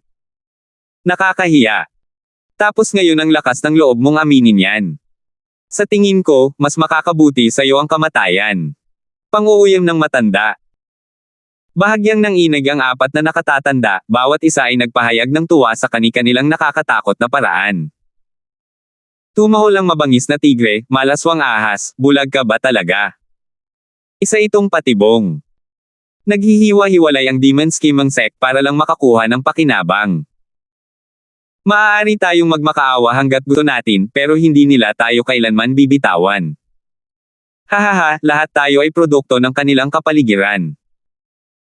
Hindi ka pa man matagal na nakakasama ang batang ito, pero medyo naaapektuhan ka na ng utak niya, kahit kaunti lang. Sa tingin ko, dapat ay binabati kita, pangungutya ng matanda. Naging mabangis ang mabangis na tigre, Impermanence 5, sikat ka sa kanlurang lupain, pero hindi ka gaanong naiiba sa amin. Huwag mong pilitin o ibubuwal ka namin kasama namin. Ngayon gusto ko talagang makita kung paano gagawin ng tatlong walang kwentang tao yan, hahaha, sigaw ng matanda, bata, ilabas mo ang mga tauhan mo bago pa nila tayo itali. Opo, nakatatanda. Yumuko si Ethan, at tumingin kay Jigo. Lumipad palayo ang apat ngunit hindi masyadong lumayo, habang nakamasid mula sa gilid ng lambak. Ang isang laban na ganito kataas ay makakapagbigay ng malaking pakinabang sa bagong ethereal stage na si Jigo at sa power couple. Kumunat ang noo ni Johan sa mga nakatatanda na nakaupo pa rin, Stuart Kindstone, ano ang problema nila? Nanghihina na ang kanilang mga pandama, pero hindi naman aksidente. Hahaha, totoo. Nagmula iyon sa kanilang pamamaraan ng paglilinang. Paliwanag ni Ethan, ito ay isang kombinasyon ng sining, ang sining ng mga pagbabago. Sinasabing isang taon ng mga pagbabago, panahon ng mga pamumulaklak at panahon ng pagkalanta. Kapag lumipas ang taon, nagsisimula muli ang mga pagbabago. Ito ang natural na siklo. Lahat ng bagay sa mundong ito ay tumataas at bumabagsak sa isang walang katapusang siklo. Ginagaya ito ng 5 matatandang ito sa pamamagitan ng kanilang mga organong pandama. Ngunit ang siklo ay minsan ay maaaring umunlad at minsan ay hamina. Upang mabawi ang kitang-kitang kahinaang ito, isinuko nila ang lahat ng kanilang mga organong pandama maliban sa isa. Kaya, nang magkasama, sila ay uunlad lamang. Hanggang sa punto na maraming eksperto na mas malakas kaysa sa kanila ang nahulog sa kanilang sining ng kombinasyon. Ang mga matatanda ay ipinangalan sa organong pandama na kanilang napili. Halimbawa, kunin ang nagsasalitang matanda na iyon, siya ay Elder Shi, dahil sa kanyang dila. Tumango ang iba, habang si Jillian ay hindi naman nakakaakit ang kanilang nakakatakot na mga tingin, pero ang pangit nila. Kahit gaano pa kagaling ang sining na yan, hindi ko yan kailanman pag-aaralan. Tumawa ang iba. Nagpatuloy si Ethan, Sister Baker, minamaliit mo ang vicissitudes art. Walang sino man ang maaaring magsanay dito. Ang pinakamababa na dapat mong ihanda ay ang isuko ang iyong mukha, ngunit kailangan mo ring sumama sa apat na iba pa sa paggamit nito. Bagamat ang bawat isa sa kanila ay may gumagana pa ring pakiramdam, nasa pagpapasya ng grupo na gamitin ito. At doon nakasalalay ang kicker, hindi mo ito makontrol. Bilang tugon sa kanilang pagkagulat, ngumiti si Ethan, sa bagay, may 3 pabaya at hanggal na sumusubok nito. Mas mabuting iharap mo ang iyong atensyon sa isang tunay na eksperto sa ethereal stage. 473. Impermanence 5, mga batikang eksperto kayo, pero hindi rin kami basta-basta na lang susuko. Kailangan ba namin gawin ito? Itulak mo kami ng husto at susuko kami sa kahit ano. Oo, napakawalang awa namin kaya tinatakot pa namin ang aming mga sarili. Pinanood ni Elder Ho ang kalaban ng may tensyonado at pawisang noo, bagamat nagsalita pa rin ng matapang sa pag-asang matatakot sila. Ang dalawa pa ay tumulong. Ang 5 matatanda ay nanatili lamang na nakaupo gaya ng dati, hinahayaan ang 3 ito na magsalita sa mga dingding. Nagsimula si Elder Shi pagkaraan ng ilang sandali, hahaha, may kasabihan nga, tahol lang at walang kagat. Masasabi ko, habang mas malakas ang humuhuni mo, mas gumagaan ang pakiramdam ko. Paf! Paf! Humajejek si Jillian, Stuart Kindstone, ang lalaking yan ay katulad mo, nangungulit ng mga masasakit na salita. Siyempre naman, bakit sa tingin mo hindi siya nagsasalita at nakuha niya ang palayaw niyang Elder Shi? Hahaha, natatawang sabi ni Ethan. Nag-aalab ang galit ng tigre, lobo, at ahas. Tulad ng halos lahat, ang 3 ito ay masugid na naniniwala sa kamatayan bago ang kahihiyan. Ngayong tinuya at kinutya sila ni Elder Shi, pinupunasan niya ang sahig gamit ang kanilang pangalan bilang mga eksperto sa ethereal stage. Hindi na nakakagulat nang sumabog ang kapangyarihan ni Elder Hu nang lumitaw sa paligid niya ang isang imahe ng tigreng may gininto ang mata. Nagdilim ang langit, umuungol ang hangin, parang tigreng gumagala. Nanginginig si Jigo, at nahawaan siya ng ungol. Mas malakas ito ng ilang beses kaysa sa naramdaman niya noong nakikipaglaban siya sa Fierce Tiger. Sa panganib lamang maipapakita ng mabangis na tigre ang kanyang tunay na kapangyarihan, upang ipaglaban ang kanyang buhay. May nakapalibot na makapangyarihang lobo kay Elder lang, ibinubunyag ang kanyang mga kuko at pangil, umuungol sa 5 Elder ng may namumulang mga mata. Kung tungkol naman sa pinakabata sa mga hayop, ang obscene snake, medyo mahirap ang paglakas ng walang katawan. Sa katunayan, unti-unti na siyang nabubulok habang tumatagal. Mas mabuting bumili na lang siya ng meat suit bago pa siya tanggayan ng hangin. Walang pressure, dahil ang kaluluwa ng isang ethereal stage expert ay maaaring mabuhay ng matagal. Gayunpaman, habang humihina ang kaluluwa, mas mahihirapan itong makakuha ng bagong katawan. Si Impermanence 5 ay nakaupo lang doon, nagpapakalma, walang balak na umatake, o umalis, basta. Nag-aantala. Nagpupumilit na makatakas ang 3 matanda, ngunit walang sino man ang nagtangkang umalis ng sapilitin, nagpupumilit lamang ngunit nalaman nilang sila ay naipit. Naunang nagalit si Elder Hu dahil sa pressure at agad na nagwala. Sumunod si Jackal at ang malaswang ahas. Agad ding kumilos ang 5 Elder, bagamat sa anyo lamang ng isang Elder. Swoosh! Ang matandang kayang magbuka ng bibig ay lumitaw sa harap nila. Tuwang-tuwa ang 3. Gaano man sila kitikot para sa 5, isang Elder lang ang nagbigay sa kanila ng malaking tsansa na mabuhay. Siyempre tatanggapin nila iyon. 3 kaluluwa ang nagsanib puwersa, ang mga aura ay nagsanib puwersa na kayang durugan ang mga bundok. Kahit si Jigo ay nakaramdam ng takot. Ang kanilang pinagsamang lakas ay nagmula sa kung gaano nila kakilala ang isa't isa, kung gaano sila kahusay magkasundo.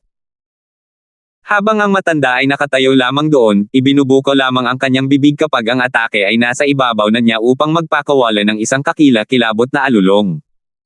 Ah! Boom! Isang alon na parang sonic boom ang palm unit sa atake na parang papel.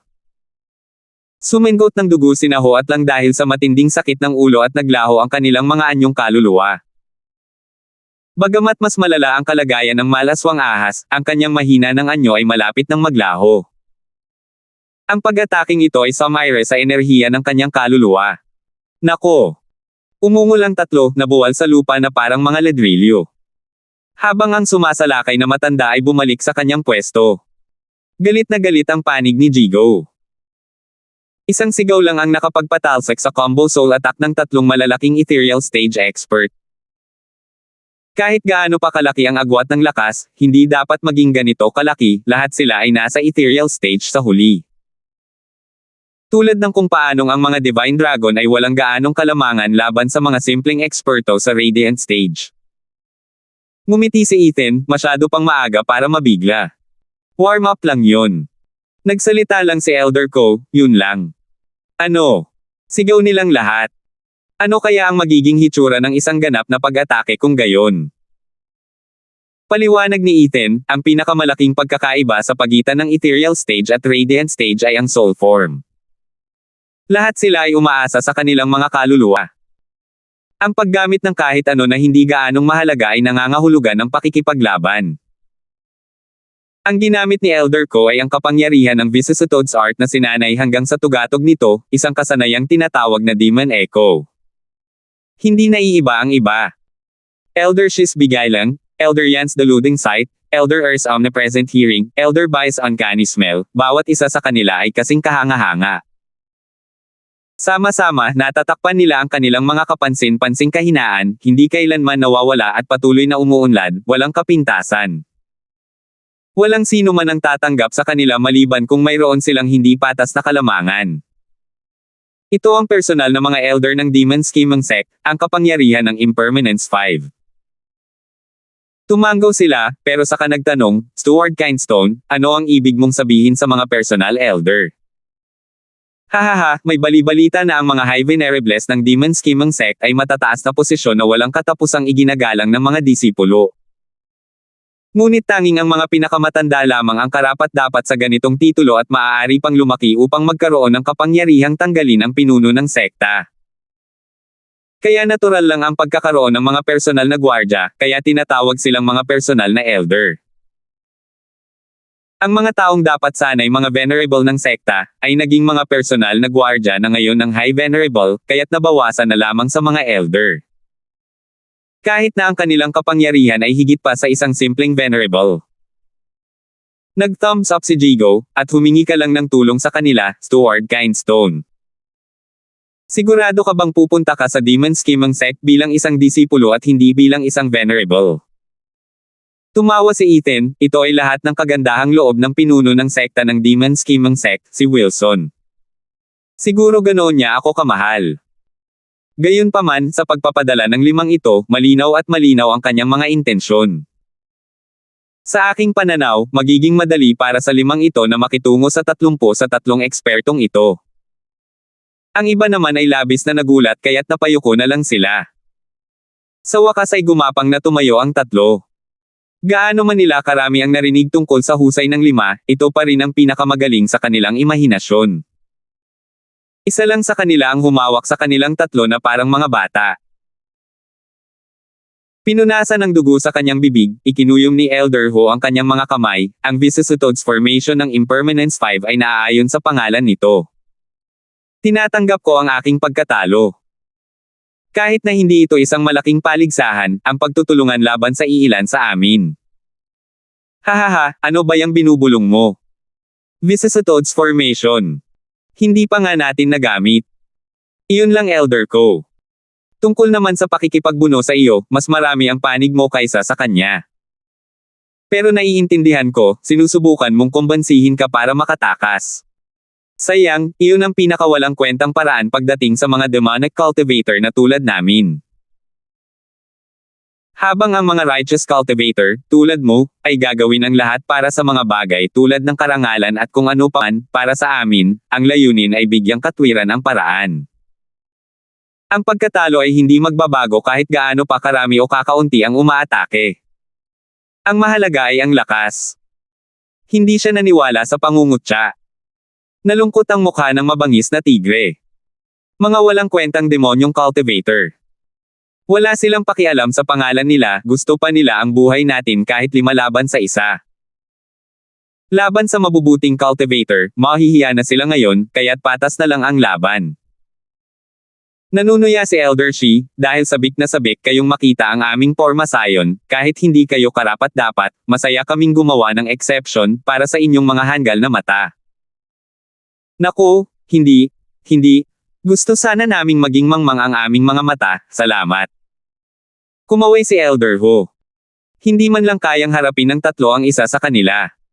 Habang papatayin sila ng 5 gamit lang ang isang suntok. Sobra-sobra na iyon, napakasimple. Parang isang siyam na talampakang taas na Maniokis na may matangkad na 3 taong gulang. Isang sampal lang ang sapat para sa kanya pero kailangan lang talagang ibuhos ng Maniokis sa bata ang lahat ng kanyang armas. Ikinalungkot ng 3 ang kanilang kapalaran. Walang pakialam ang Impermanence 5.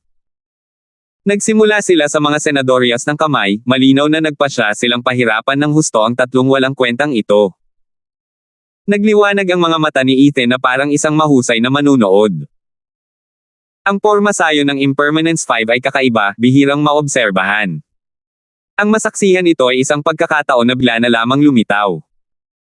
Lalo na para kina Jigo at sa mga kasama niya, ang tugatog ng ethereal stage ay magiging isang magandang demonstrasyon ng tunay na potensyal ng yugtong ito. 474. Sunod-sunod na lumabas ang mga alon mula sa 5 matatanda at ang langit sa itaas nila ay naging matingkad na berde. Binalot nito ang buong lambak, na parang isang harang. Ang mga elder ng halimaw ay tensyonado at natakot. Si Elder Hu ang nagdesisyong kumilos at sumigaw habang nagmamadaling lumipad sa kalangitan upang lisanin ang sampa ang lugar na ito. 3 metro, iyon lang ang layo na narating niya. Kumislap sa kanya ang berdeng ilaw at pinanatili siyang matatag. Alam ng mabangis na tigre ang kanyang kalagayan at pinakawalan ang bawat onsa ng kanyang kapangyarihan. Kasabay ng isang ungol, isang gininto ang tigre ang lumabas mula sa kanya, lumilipad palayo. Elder Hu, ayaw mo ba sa katawan mo? Sigaw ni Elder Lang. Lahat ng paghihirap na dinanas niya para makarating sa puntong ito, sayang at binitawan na lang niya ito. At ngayon, kailangan niya itong ulitin sa susunod niyang buhay. Kaya sa kabila ng pagmamahal niya sa inukit na katawan, ang mga panahong desperadong ito ay nangailangan ng mga desperadong hakbang. Habang nakatutok ang isip ni Elder Hu, na ginagamit ang kanyang katawan bilang pangakit upang mabuhay ang kanyang kaluluwa, si Elder Lang ay dinaig ng magkahalong emosyon. Hindi nagbigay ng kahit kaunting pahiwatig ang mabangis na tigre tungkol sa kanyang plano at hinayaan na lamang sila roon. Tiyak na aayusin ng 5 ang pagkakamaling ito sa pangalawang pagkakataon. Si Elder Hu lang ang tanging exception. Sino ang makakasisi sa kanya? Anumang pagtatangka na ipaalam sa kanyang mga kaibigan ang kanyang plano ay mabibigo. Ang present hearing ay talagang kahanga-hanga, nakukuha niya ang pinakamaliit na tunog maging ang transmission. Hindi naman sa alam ito ni Elder Lang. Kung tungkol naman sa maalay na ahas, nagalit siya. Dahil ang planong ito ay hindi kailanman gagana para sa kanya sa simula pa lang. Wala siyang balat na maibubuhos, dahil isa siyang kaluluwa at lahat ng iyon. Ang ahas at ang lobo ay nakatitig ng maluwag sa langit. Ilang sandali na lang at makakaalis na ang mabangis na tigre sa lambak at makakamit ang kanyang kalayaan, ang mga natira ay nakaramdam ng kalungkutan. Saka lamang sumikat ang mga berdeng baging mula sa ilalim at mahigpit na binalot ang mabangis na tigre na parang isang red along na kabalot sa laso. Umungol ang mabangis na tigre, isang walang kabuluhang gawain. Paulit-ulit siyang ibinaba ng berdeng mga baging sa lupa. Hahaha, wala kaming pangalang mapag-uusapan kung kahit kayong 3 walang kwentang tao ay makakataka sa amin, pang-uuyam ni Elder Shi. Tumango ang iba, umupo sa kanilang bato at ginagawa ang parang magaan na trabaho ng paghuli sa kanya. Nalungkot ang mukha nila nilang. Kung mabaygo man ang sorpresang plano ng Fierce Tiger, ano ang ibig sabihin nito para sa kanila? Isa na namang alon ang bumalot sa berdeng lambak at libu-libong baging ang lumabas mula sa lahat ng panig sa dalawa. Wala na silang pag-asa na lumaban pa. Anumang pagpupumiglas ay nasayang lamang ang enerhiya na humihigpit sa gitna ng nagliliyab na mga baging.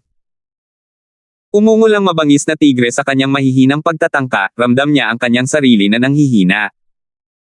Unti-unti ring naglalaho ang kaluluwa ng tigre. Habang ang berdeng liwanag sa mga baging ay lalong lumakas. Ganito rin ang nangyari kay Malaswang Ahas. Dahil walang kaawang magtatanggol sa kanya, ang kanyang kaluluwa ang siyang nagdurusa. Nanginginig si Elder lang habang nakasuot ng kanyang mga bota, ang kanyang katawan ay natutuyo na parang pases at ang mga baging ay hinihila ang kanyang kaluluwa palabas, naghihintay ng parehong kapalaran. Opisyal na silang nasa impyerno, nakararanas ng isang mundong puno ng sakit at walang katapusang pagsisisi. Mga matatanda, maawa kayo. Hindi na kami muling lalapit sa inyong minamahal na mga disipulo. Walang personal na namamagitin sa atin, walang magaganap na paghihiganti. Nagmamakaawa ako sa iyo na pakawalan mo na kami. Hindi namin malilimutan ang kabaitang ito. Patawarin mo kami, mga matatanda. Naghiyawan ang tatlo sa buong lambak sa masungit at umiiyak na boses, ngunit ang limang matanda ay parang mga bato. Alam ng panig ni Jigo na mas magaling ang limang elder kaysa sa tatlo, pero hindi sa ganitong antas. Hindi man lang sila gumalaw at ang tatlo ay namamatay na. Paano sila naging mga cultivator na nasa parehong antas? Ang pinakamaliit na magagawa mo ay ang pagkislot ng isang daliri. Gulat na tanong ni Johann Stuart Kindstone, ano ang mga bagay na iyan? Isa ba itong dakilang kasanayan nila mula sa paglinang? Kaluluwa nila yan. Sabi ni Ethan. Kaluluwa. Ang tanong ng lahat. Sa ethereal stage, ang kaluluwa ay humuhubog at maaaring hubugin sa anumang anyo sa pamamagitan ng mga pamamaraan ng cultivation. Tulad ng tatlong iyon, nagsanay sila sa isang pamamaraan na ginawa ang kanilang mga kaluluwang hayop. Si Elderly ay dapat na isang itim na dragon dahil sa wraith art na ginamit niya upang makamit ang pagsulong. Paliwanag ni Ethan, bagamat ang Impermanence 5 ay may sining ng mga vicissitudes at pinagsama ang kanilang mga kalakasan, ito ang dahilan kung bakit ang kanilang mga kaluluwa ay hindi mga baging, kundi ang berdeng liwanag na nakikita mong tumatakip sa lambak at nagbubuklod sa lugar na ito, ang mundo ng mga vicissitudes. Hawak nila ang bawat ugat, bawat dahon ng damo sa kanilang mga daliri, umuunlad at humihina, na isinasalin sa mga estado ng pag-unlad o pagkabulok ng kanilang kaaway. Ang pag-alis ng buhay ng iba ang kanilang pinakamahusay na magagawa. Gamit ang aral na ito at praktikal na demonstrasyon, narating nila ang malinaw na conclusion na sa ethereal stage, ang lakas ng kaluluwa ang siyang magtatakda ng tagumpay. Sabi ni Jillian, Katie wala Kindstone, paano naman ang kaluluwa ko at ng mga kamag-anak ko, ano kaya ang magiging itsura nila? Naisip ni Ethan, sina Sister Baker at Elder Quill ay nagsasanay sa sining ng apoy at tubig, kaya dapat kayong maging apoy at tubig, na patuloy na lumalago. Mas maganda kaysa sa tatlong iyon. Nagliwanag ang mukha ni Jillian. Umiling si Ethan, ibig sabihin, walang tiyak na anyo, parang ilusyon. Pero hindi ko masabi ng sigurado. Kailangan lang muna natin itong makita. Kung matapang ang tatlong hayop na iyon, malamang ay humihiwalay na sila ngayon. Ang kaluluwa ay maaaring magkaroon ng anumang hugis sa ethereal stage, bawat isa ay may kanya-kanyang kalamangan, depende sa kanilang cultivation. Tumanggaw silang lahat. Sa wakas ay tumigil ang pagmamakaawa ng tatlong halimaw na kaluluwa, naputol ang kanilang mga boses. Panahon na lamang ang natitira bago mamatay ang kanilang mga kaluluwa. Kumuha si Elder Shi ng isang upo at sa isang pitik, inihagis ng mga baging ang mga alaga niyang alagang hayop sa loob. Pagkatapos isuot ang tapon, itinago ni Elder Shi ang upo at ang berdeng liwanag ay naglaho kasabay ng isa pang senyales mula sa limang matatanda. Lumapit sa kanila si Ethan at ang iba pa at yumuko, salamat sa lahat, mga matatanda. Gayunpaman, may hindi ako naintindihan. Bakit ninyo sila hinayaan na mamuhay bilang mga bilanggo? Hahaha, usapin ito ng sekta, Junior. Madali lang silang patayin, at madali rin silang mawala ng malaking ani. Mas gugustuhin pa nating dalhin muna sila sa sect leader at hayaan siyang magdesisyon ng kanilang kapalaran. Wika ni Elder Shi. Tumanggaw si Ethan, gusto ni Wilson na guluhin ang sitwasyon, at harapin ang beast-taming sect. Sa tingin ko ay marami siyang aanihin. Ano ang magiging epekto nito sa suporta ng mga elder? Siya ang tutulong sa akin o ako ang tutulong sa kanya? Tiningnan ni Elder Shi si Ethan at tumango, matalino ka talaga, Junior. Naiintindihan ko na kung bakit ka nagustuhan ng sect leader at pinapante kami rito. Pero tandaan mo na magpakita ka sa kanya ng kaunting paggalang. Hindi rin santo ang sect leader. Salamat sa paalala. Itatandaan ko iyan. Yumuko si Ethan. Tumango ang mga matatanda, dahil iyon lang, babalik na kami. Ako na ang bahala sa iba. Salamat sa lahat ng inyong ginawa, mga nakatatanda. Yumuko si Ethan at lumipad sila palayo. Bulong ni Jigo, mababait ang mga senior na yan, hindi katulad ng ibang demonic cultivator na nakita ko. Maraming kakaibang kalikasan sa paligid, pero hindi ibig sabihin noon ay lahat sila ay mababanges at magulo. Marami ang lumalakad lamang sa sarili nilang landas at walang pakialam sa iba. Dahil dito, sila ay napapabilang sa mga demonyong tagapagsaka. Ang limang ito ay halos hindi nakikipag-usap sa iba maliban sa kanilang sarili. Ang kanilang katalinuhan ay hindi masyadong matalas. Sila ang pinakamalapit sa isang santo kung pag-uusapan ang mga demonyong tagapagsaka. Paliwanag ni Ethan. Tumingin siya sa Rockland City at sumigaw, ngayon, kailangan lang nating manalo sa laban na ito at magiging maayos din ang lahat. 475. Sa larangan ng digmaan, ang mga piling labi ng hukbong Drake kasama ang mga tigre nito ay ginagawa ang lahat para pigilan ang tatlong bantay ng lobo at ang kanilang napakalaking hukbo na binubuo ng 1,000,000 kalalakihan. Humajejek si Blood Shadow Wolf at sumigaw, mga tigre, buong respeto ko sa inyong katapangan at sa hindi pagkataranta. Sa pangalan ko bilang Blood Shadow Wolf, ipinapangako kung tatanggapin kayo ng commander. Sumuko ka na lang. Mangarap ka pa, kami ang 4 na general ng mga tigre ng hukbong Drake. Hindi kami sumusuko sa mga taong tulad ng mga ganid. Singal ni Frank. Nanunuya ang Howling Wind Wolf, itinapon ka ng iyong Panginoon sa mga lobo, kaya bakit ka pa rin nagpupumilit na lumaban? Pinahahalagahan ng aming commander ang talento. Samahan mo kami at ang iyong hukbo, kasama mo sa timeman nito, ay magwawagi sa amin sa lahat ng labanan, ang iyong kinabukasan ay magiging maluwalhati.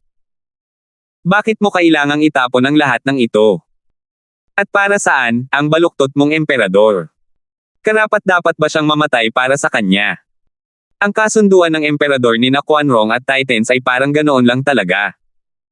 Wala itong sognay na nagsasabing kailangan nilang magustuhan ang lalaki dahil sa mga masasamang plano nito. Sa katunayan, naging hadlang ito sa kanya, dahilan para humanga sila sa katapangan ng Drake Army. Hindi na kailangang sabihin pa, kapag kinakailangan ng sitwasyon, mas gugustuhin pa ng hukbong Quanrong na ibalik ang matatapang na mandirigmang ito sa kanilang panig. Nakakahiya na ang tanging bagay na humahadlang sa kanilang daan ay ang elementong nagpawalang bisa sa hukbong Drake sa loob ng maraming taon, ang kanilang determinasyon at walang hanggang katapatan.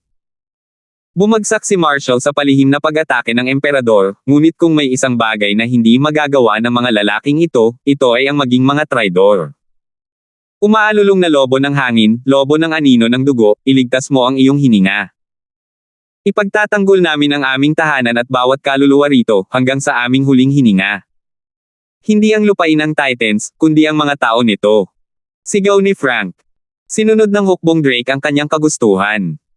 Kahit na napapaligiran, matatag pa rin sila, parang mga tunay na mandirigma.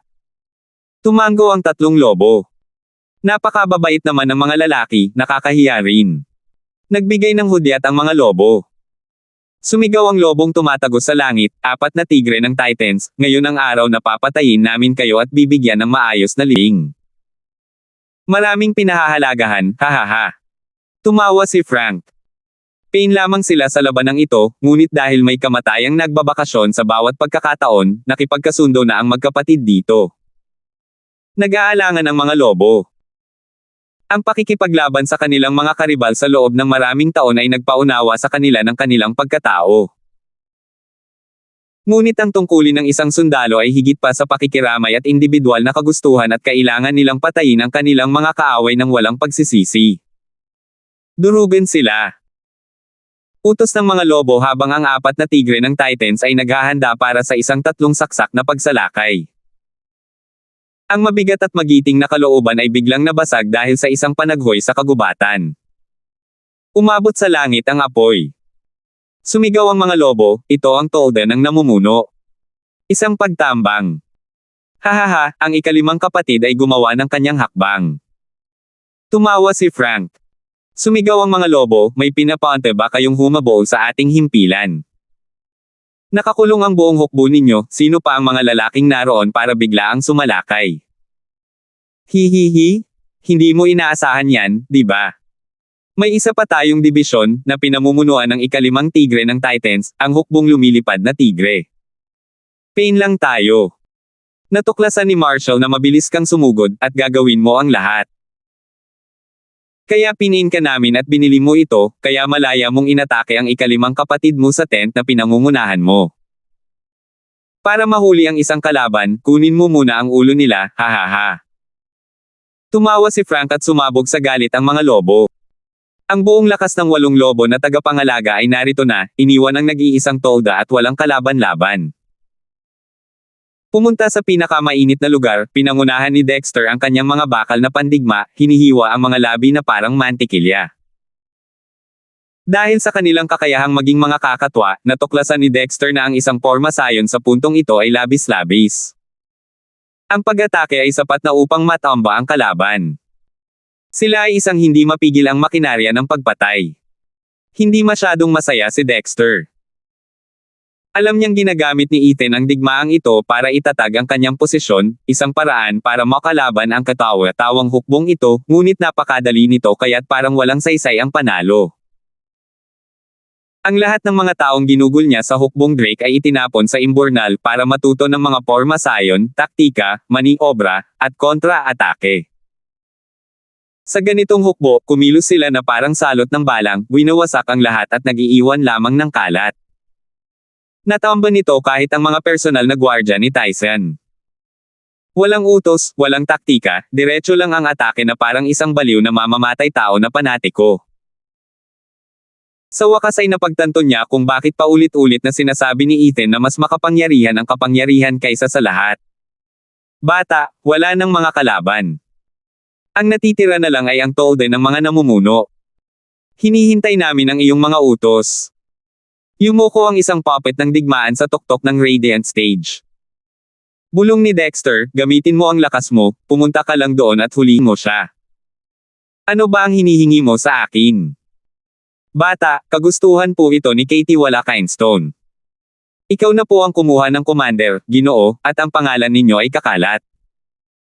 Ito ay mababasa sa labi ng lahat, at sa kanilang mga puso. Napakamaalalahanin ni Brother Kindstone. Kahit na hindi ako natutuwa sa tagumpay na ito. Umiling si Dexter at naglakad papunta sa tolde ni Tyson. Napapaligiran ang lugar ng mga pupe ng digmaan. Pumasok si Dexter at nakita ang isang nag-iisang matatag na lalaki, nakaupo sa mataas na upuan ng walang takot o pagkabalisa. Habang sumasaludo, nagsalita si Dexter, matagal ko nang narinig na sinabi ng ninong na ang commander ang kanyang kalaban habang buhay. Ngayon ay mapapatunayan ko iyan. Pero ngayon ay nasakop ko na ang kampo mo. Natalo ka na, kaya kailangan kitang yayain na sumama sa akin. Hahaha, saan nanggaling ang mayabang na batang ito? Gusto mo bang talunin ang hukbo ng Quanrong ko at pabagsakin ako? May paparating ka pang iba. Tinitigan ni Dexter ang kanyang likuran, hindi ka si Tyson. Siyempre hindi. Habang umiikot, isa lamang itong binata na nakadamit ng commander, alam ng commander ang mahinang posisyon ng inyong panig. Ang tanging paraan para manalo ay sa pamamagitan ng pagtalo sa kanya. Nabihag ka na, hahaha. Batang Panginoon, may mga sundalong kaaway na gumagapang sa lahat ng dako. Napapaligiran tayo. Isang sigaw ang nagmula sa labas. Tumango si Dexter at bumantong hininga, tulad ng sinabi Kuya Kindstone, ang unang plano ay may 10% lamang na tsansa na magtagumpay. Lilipat lang tayo sa plan B at titingnan kung may sapat na kumpiyansa ang matandang lalaki na pumunta. Panahon na para bisitahin ang mga kapatid ko, hahaha. B, bakit ang kalmado mo? Biglang sabi ng peking commander. Ngumisi si Dexter, walang naitulong ang kaguluhan. Para makuha si Tyson, ginamit na namin ang lahat para mahulaan ang kahit ano. Sa anumang kaso, ang kailangan ko lang ay ang lokasyon niya at makukuha siya ng Flying Tiger Army sa loob ng 1 minuto, hahaha. Iniwan ni Dexter ang isang natulalang peking commander, bakit hindi mo ako patayin? Handa na akong kunin mo ang ulo ko. Bakit mo papatayin ang isang taong walang kwenta? Gaya ng sabi ni Kuya Kindstone. Hindi mo ako mapipigilan, kaya wala namang mawawala. Umalangaw-ngaw sa tenga ng binata ang huling tawa ni Dexter. Nag-isip siya bago tumango, ang tatag ng isang dakilang general. Sumenya si Dexter sa mga lalaki na sumunod sa kanya palabas ng kampo. Pagkatapos ay nakarinig siya ng tawanan na papalapit sa kanya. Sinalubong siya ng Savage Wolf kasama ang kanyang dibisyon na puno ng uhaw sa dugo. Hahaha, bastos na lalaki, nasakop mo ang kampo namin at ngayon gusto mo na lang umalis. Saan sa tingin mo ang lugar na ito? Umaapaw na sa lakas si Rohan. Kahit na hinaranggan ng isang peak radiant stage war puppet ang shockwave. Natatawang sabi ni Dexter, syempre, kampo ng kalaban yan. Ano pa nga ba yan, isang magandang ruta. Mayabang na batang unggoy, nagsasalita ng pasaway kahit malapit ka ng mamatay. Para ka lang Ethan. Turo ni Rohan sa likuran niya, nakikita mo ba to? Sa tingin mo ba ay hindi kayang panasan ng ilang daang libong lalaki ang sahig kasama mo sa loob lang ng ilang minuto? Gumawa si Dexter ng kunwaring kopya ng kanyang kilos, nakikita mo ba itong hukbong lumilipad na tigre? Sa tingin mo ba ay hindi ka nito kayang patumbahin ng ilang segundo? Natigilan si Rohan. Lahat ba ng tauhan ni Ethan ay maangas at nakakainis? Tumingin siyang muli sa kalaban ngunit sumanghal sa huli, Rubwell, 100,000 sundalo lang iyan, samantalang 250,000 sundalo ang kasama ko. Bakit ka ba mayabang? Sumuko ka na alang-alang sa ating mga tauhan at sa iyong maliit na buhay. Sock! Ikaw ang Dingleberry. Malalaman mo rin sa madaling panahon na hindi lang numero ang lahat. Magsabi ka nga ng hindi ko alam. Ang pinakadakilang hukbong nakita ni Titans ay ang hukbong Drake. Maaaring pareho pa rin ang mga lalaking nasa likod mo, pero hindi pa rin nila malalagpasan ang 250,000 elite ko. Dahil matatag pa rin ang ugali ni Dexter, gumamit si Rohan ng pananakot. Hindi naniniwala ang bata, at nakangiti ng abot tenga, kung gayon, makitid lang ang isip mo. 476. Formation. Ipakita natin sa Savage Wolf na ito kung gaano siya nagkakamali. Sigaw ni Dexter. Lumipat ang mga pupay ng digmaan sa pormasayo na kanilang pinagsanayan sa loob ng ilang buwan. Naroon pa rin ang pagkailang, ngunit matatag ang pundasyon dahil ang bawat sundalo ay eksperto na sa kanilang sarili. Ang kalangitan ay puspos ng hilaw na kapangyarihan, ang pabago-bagong kalikasan nito ay sinasaksak si Rohan at ang kanyang mga tauhan para umatras. Hindi nakapagsalita si Rohan at bumuhos ang pawis sa kanya. Anong klaseng pagkakahati-hati ito? Paano ito kakilakilabot? 100,000 kalalakihan lang sila. Ngunit napatunayang higit pa sa sapat na sila upang mabawi ang kakulangan sa bilang. Parang nakikipaglaban sa 1,000,000 veterano. Mas mabuting hindi niya malaman. Ang pagpapakitang ito ng kapangyarihan ay halos mabilaukan na niya ang sarili. 5,000 eksperto sa Radiant Stage, halos 40,000 eksperto sa Profound Heaven at ang iba ay nasa Bone Tempering Stage. Matagal nang hindi na grupo ng mga kakatwa at halimaw ang ganyang grupo. Isa itong tunay na pandaraya. Ang mga eksperto sa Bone Tempering ang pinakamagaling sa isang hukbo sa simula pa lang. Ang mga eksperto sa Profound Heaven ay mga general, mas bihira kaysa sa bihira. Habang ang mga eksperto sa Radiant Stage ay mga Diyos ng digmaan, mga matataas na general na hindi mapipigilan. Doon nakatayo ang 8 tagapangalaga ng lobo at 4 na tigre ng Titans. Ang iyong karaniwang sundalo ay mananatili lamang sa Chi Condensation Stage. Ang kapangyarihan ng isang hukbo ay walang kinalaman sa lakas mismo, kundi umaasa sa mga pormasayon. Pinagsasama-sama ang kanilang maliit na pagsisikap upang maging isang mahusay na makinang pamamatay. Ngunit ang tanawin ng halos 50,000 kalalakihan na binubuo ng mga eksperto sa Radiant Stage at Profound Heaven ay nagparumi sa sarili ng veterano na ito ng hindi mabilang na madugong labanan at nakapangangilabot na pagpatay. Dude, huwag mo akong biruin. Kailan pa nagkaroon ng ganito kalaking hukbo ang mundo? Sino ba ang matinong tao ang papayag na maging isang ordinaryong sundalo na may ganoong kapangyarihan? Ang isang kagalang-galang o isang nakatatanda ay may mas magandang kinabukasan. Ang mga katulad ng mga sumali sa digmaan ay ang malaking minorya, at iyon ay dahil lamang sa lumaki sila sa kapaligirang militar. Ngunit ang pagkakabaha-bahaging ito rito ay isang kasuklam-suklam. Nang makitang hindi na kailangan ang karagdagang paliwanag dahil sa mukhang walang hiya ni Rohan, napangiti si Dexter, Savage Wolf, nakikita mo yan. Ito ang Flying Tiger Army na personal na sinanay ng ating mahal na Marshal Kinstone at ibinigay sa akin para pamunuan. Maaari mo bang subukan ito? Kaalaman ni Master, ang karakter para sa trend dito ay may maraming kahulugan, kabilang ang pagpino. Kaya isipin mo ito bilang pino ng apoy. Habang sa kaso ng hukbong ito ay literal. Mga kawal ni Z. Ethan. Natigilan si Rohan, hindi niya nagustuhan ang sitwasyon niya, susmaryosep ka Ethan. Itago mo na lang ang kalokohan mo, huwag mong ipagkalat. Paano niya sila sinanay? At paano ako mananalo? Huminga ng malalim para makakuha ng kahit kaunting dahilan, saka siya sumigaw, umatras ka. Tulad ng isang mabuting lobo, nanguna siya sa pamamagitan ng halimbawa, na unang lumipad. Wala pa ring pakialam ang mga sundalong Quanrong. Ang unang beses na nakita nila ang mabangis at mapangahas na dakilang general na si Rohan na tumatakas dahil sa takot. Ilang sandali pa, sumunod din sila. Kahit ang general ay umalis sa barko, ipinapakita lamang nito na ang kaaway ay nasa itaas ng kanilang himpilan.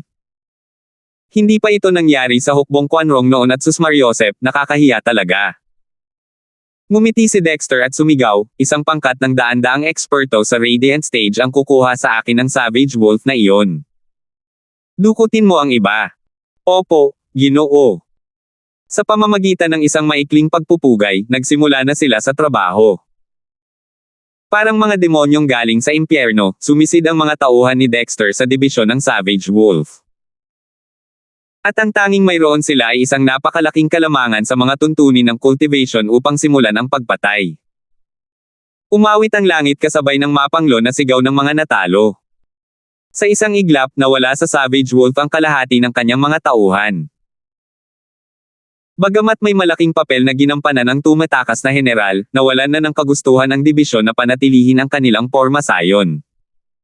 Hindi naman sa malaki ang magiging epekto nito. Masisira pa rin sila ng mga pupay ng digmaan. Bumili si Rohan na parang mabangis na halimaw, isang walang kabuluhang pagsasanay laban sa mga eksperto sa Radiant Stage. Naabutan pa rin nila ito. Labis na nalungkot si Rohan. Hindi lang basta marami ang mga ekspertong ito, mayroon pa silang mga pakpak. Paano nga ba siya makakatakas? Bulok na basura ka, Ethan, gaano ka kayaman? Pinakain mo ba sila ng pera bilang pagsasanay? Walang labasan. Bumantong hininga si Rohan sa langit, natagpuan ang langit na nasa kanyang harapan. Ang dapat sana'y madaling trabaho sa pag-abang sa mga daga na kulumpon sa kampo, ang maliliit na daga na iyon ay humarap sa kanya na parang mga tigre. Ngayon ay uubusin na sana siya ng tuluyan. Dapat sana ay hinayaan na lang niya ang iba na kumuha ng trabahong ito. Ang pagbabalik tanaw ay hindi kailanman nakatulong ng malaki sa sinuman, kahit sa kanyang kalagayan. Ang natitira na lamang para sa kanya ay ang maglaho sa nagliliyab na kaluwalhatian. Sumabog ang kapangyarihan ni Rohan, isa ako sa 8 tagapangalaga ng lobo, ang aking banal na lakas ay matagal ko nang nilalay ang mga espiritual na halimaw at ang pinakamahusay na mandirigma sa Quanrong. Halika at kunin mo ako. Tumawa ang mga tagapakinig niya nang may mapaglarong tingin. Pinino ni Ethan ang mga pupay na pandigma na ito. Bukod sa kaluluwa, bawat selula ay dumaan sa hindi makataong pagpino. Tingnan natin kung pupunitin mo ang bakal.